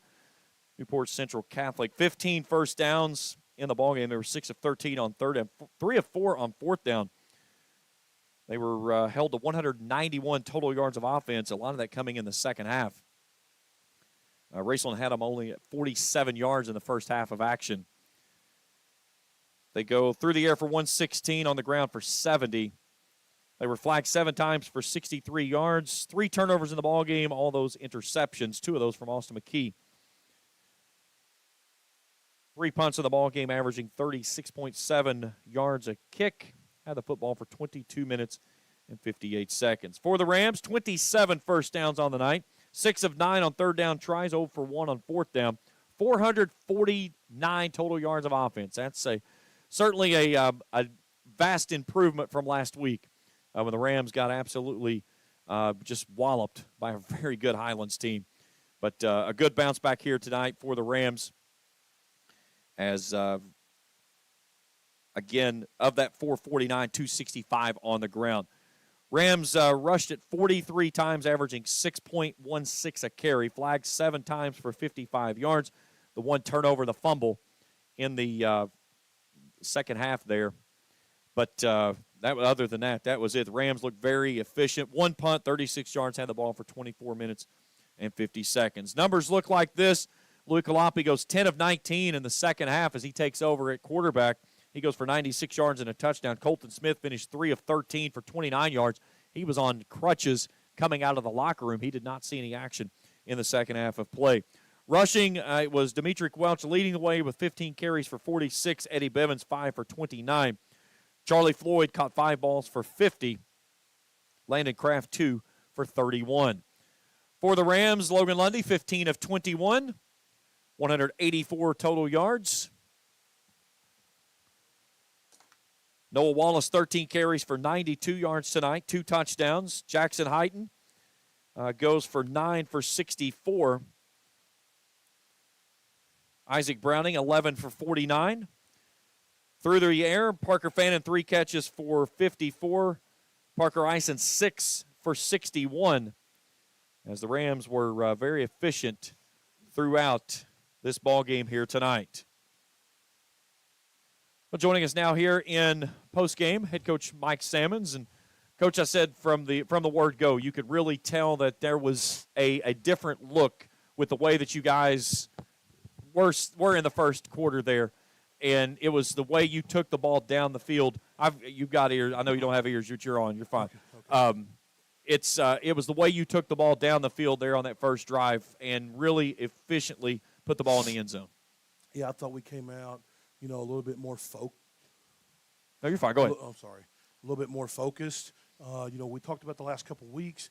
Really the first 4 games, we really only had 1 game where we actually had a start that was positive for us. The other games we were kind of reactive instead of proactive. And so we really wanted to focus on that. And we actually ended up getting the ball first tonight, and I thought we really set the tone from the start. We had some ebbs and flows in there that maybe could have maybe put the game away, a little bit earlier or whatever. But I was really proud of our guys for staying in the fight. And obviously it's good to be able to get some run game back and try to get some timing back on offense after the last 2 weeks. It's really been just a gutter top games. I kind of kidded you before the ball game tonight. I said, is it going to be over and under 50 carries? You said 50 carries or 50 yards. But 43 carries tonight. You guys pushed almost 300 yards of rushing offense tonight. But it was a good mixture there between Noah, Jackson, and Isaac that all 3 ran the ball very effectively, had big runs at certain times, but Wallace and Heighton tonight get in the end zone twice. Yeah, those are our guys. Those guys are playing 2 ways and really being tough leaders for us and really setting a tone in everything we do. And we really wanted to kind of challenge our offensive line tonight. Hey, can you guys step up? Can you guys lead the way? Can we get back to who we need to be? And that's being able to run the football. We talk about it all the time. You get in the playoffs, you got to be able to run the football. You can't run the football. Matter of fact, I think their coach said the same thing. You got to be able to run the football. You can't run the football. You can't survive in the playoffs. And so, really proud of our guys for being able to step up tonight and have multiple guys carry. You mentioned Isaac and Jackson, Noah, maybe the feature guys, but you had Isaac tonight. I think Isaac was a little bit more at his pace tonight. Parker Fannin got jumping a Wildcat a couple times. Got a couple carries out of Lundy. So we're just kind of work our way through it. And felt like, again, every Friday night you got to move forward. And I thought from 7 days ago that we took the adversity that we faced and the learning curve that was in front of us and used it to our advantage tonight. And so credit to our guys for being able to bounce back from that. Logan, after getting beaten up last week, he comes out here, he slings it around the ballpark tonight. 21 times, he was 15 of 21. Very effective. He used the short passing a lot, but he showed off the arm, and it certainly looked pretty good when he hit that deep poster out there to Parker. Yeah, we want to try to mix our pitches. And, I didn't realize we threw it 20 times, but 15 to 21. I'm not real good at math, but that's almost 3 out of 4. That's 75%. Our goal is usually 60. If we throw 75% the rest of the way, we're going to be really, really happy with where this thing ends up at. And so I was really proud of him for that. And we did throw some underneath and some quick game. Maybe last week felt like we wanted to do that, but we just couldn't get no separation. But tonight, able to throw some quick game, and then we're able to hit a couple balls down the field. And so anytime you can mix and match your pitches on run and pass and quick passes and screens and vertical games, you really have the defense at a disadvantage. And so that was good to see tonight. We got to continue to heal up, continue to get back to work and take care of our bodies as we go through this. We got one more tune-up, and then district plays right on us. It's been no secret that people, as you've played them throughout, they've tried to pick on your second level. And going at the secondary tonight, you come away with 3 interceptions. Austin McKee with 2 of those, nearly had a third, and it was one of those nights to where it just seemed like you guys were in position. How much of a focus was that this week coming into this ball game of really challenging those guys in the secondary of stepping up and taking the game to the next level? Yeah, I just think like guys like Austin McKee and even Brody to an extent. Maybe Brody played some last year, but he never was a feature, and he was always been able to play have a Batman. He was like a Robin to Jules or whoever we may have had at the time. And then so, McKee's getting his first varsity action. And so I think the reps like last week tonight is when they pay off. And so that was good to see from McKee to take that learning curve and use it to his advantage. And, they hit a couple throws on us there late. We tried to get some stops. Looks like we had a pick go through our hands down here. But at the end of the day, anytime, I think we won the turnover battle 3-1, right? Yeah. Yeah, so that's a big part of the football game. That's the very first stat on the board we look at is a turnover battle, and we're +2. That leads to victories. Don't get caught scoreboard watching. Look at the things that determine victory. Takeaways being number one, and big part of the game tonight. Well, takeaway, not so much as the football, but you guys took away their quarterback. He only made it through a half. You took away their running back as well. You really limited him of not allowing him to get that explosive run. You guys bottled him up very nicely, and I know we talked about that at length through this week and before the game of not allowing that young man to get out in open field and hit you with those big explosive plays. Yeah, you talk about Seven there. He's just a really dynamic player, and anytime he could get loose, you were just trying to hold him there in front of you and try to stay square and build a wall at the line of scrimmage and make sure you could kind of gang tackle him. He's a physical. I would assume he'd be a next level college football player if he wants to be. And so, I see on the stats here we held him to 50 yards. That was a big part of the game for us. And I think they threw the ball 30 sometimes. Looked like they had 13 completions. That's 1 out of 3. Sometimes during the game there, you get a little frustrated. But at the end of the day, I think if anybody goes 13 to 32 for 120 yards or whatever the numbers show here, we'll shake it up with 3 picks and move on. Hey, Coach Mike Salmons joining us here in the postgame. Nice win tonight, Coach. On to the road next week and a tough trip down to Hazard and then back here for district play to start up with Fairview in a couple weeks. Yeah, I just want to make sure to give a shout-out. What a great opportunity tonight for our fans and our community to kind of rally around our school with JFL night. Just a good buzz when you came out on the field, good vibes around 6:30, and, seeing all the little kids and all the future of our team. And, our guys, I mentioned in pregame about our guys who went through JFL night here, and so really special for them, and just a good night for our program. Really proud of our guys. We'll go back to work, and we'll be back home here in 2 weeks. We'll take our show on the road next week and try to put our best foot forward. Coach, talk to you next week. Thanks, James. Hey, Coach Mike Salmons joining us here in the postgame. One final break. We'll take a look at our Bowman's big hit of the game when we return after this on Kool TV. We all embark on times in our lives when we could use a little help. Whether you need support caring for a senior, an adult with a disability, a veteran, or a loved one recovering from surgery or other health events, First Light Home Care is here for you. When you choose First Light, you get more than a caregiver. Schedule a complimentary consultation by calling 606-393-0669 for companion care and personal care. First Light Home Care is here for you.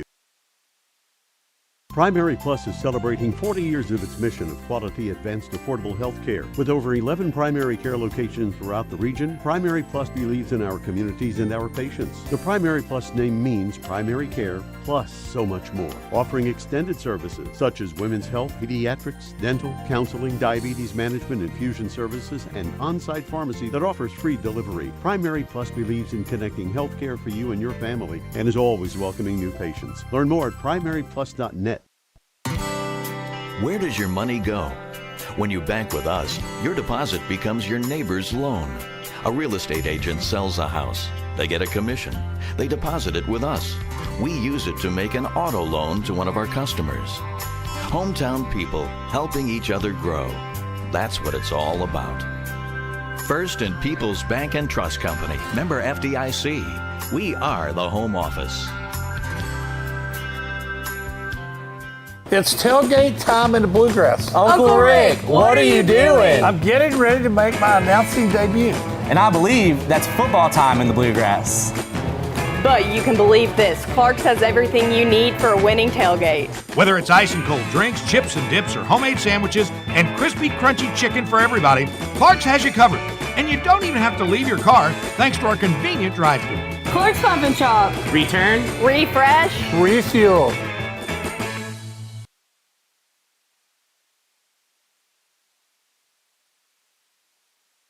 Back here at Rams Stadium, 40-14, your final score.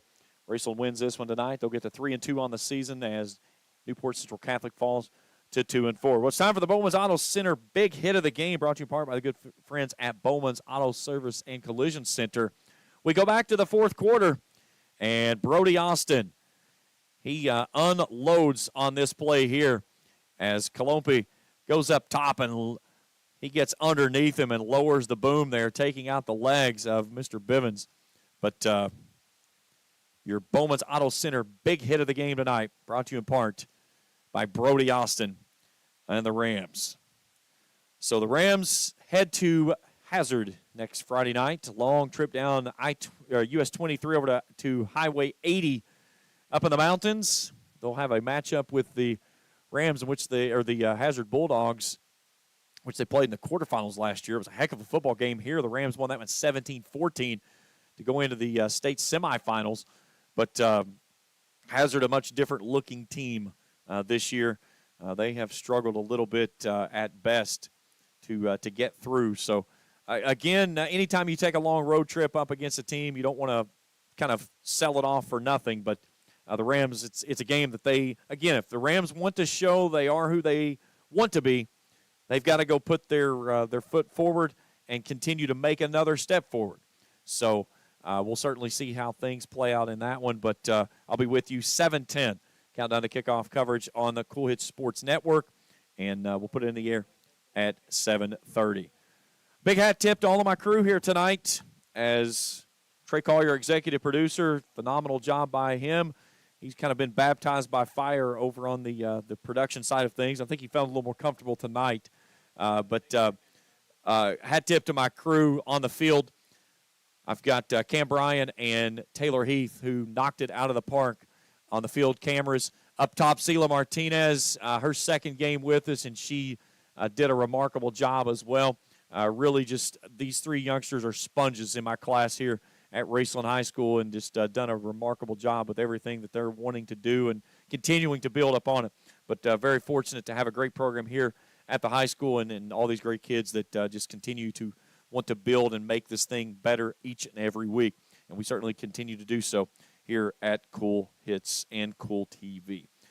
Join me tomorrow morning, 9 o'clock, right here on the Kool Hits Sports Network. I'll be with you for Let's Talk Sports. We'll talk about that good one over in Grayson tonight, the battle for the barrel. East Carter hangs on, 34-28. Raiders win it over West Carter. I'm going to try to drag Tim Champlin out of bed And we'll talk about that. We'll get on the games around here. A lot of college football games, some good ones on tap tomorrow, top 25 action. Major League Baseball making that final push into the postseason. We'll check all the standings for that. A couple of teams have clinched postseason berths. Who's in, who's out. All that coming up tomorrow morning right here on the Kool Sports Network. That's it for us tonight. Raceland wins at 40-14. Back at it next week on the road at Hazard. For Trey Collier, Sheila Martinez, Taylor Heath, Cam Bryan, and all the great folks at the Kool Sports Network, I'm James Carr saying good night, and thanks for tuning in here with us on Kool TV. Thank you for watching another Raceland Rams football broadcast live on Kool TV.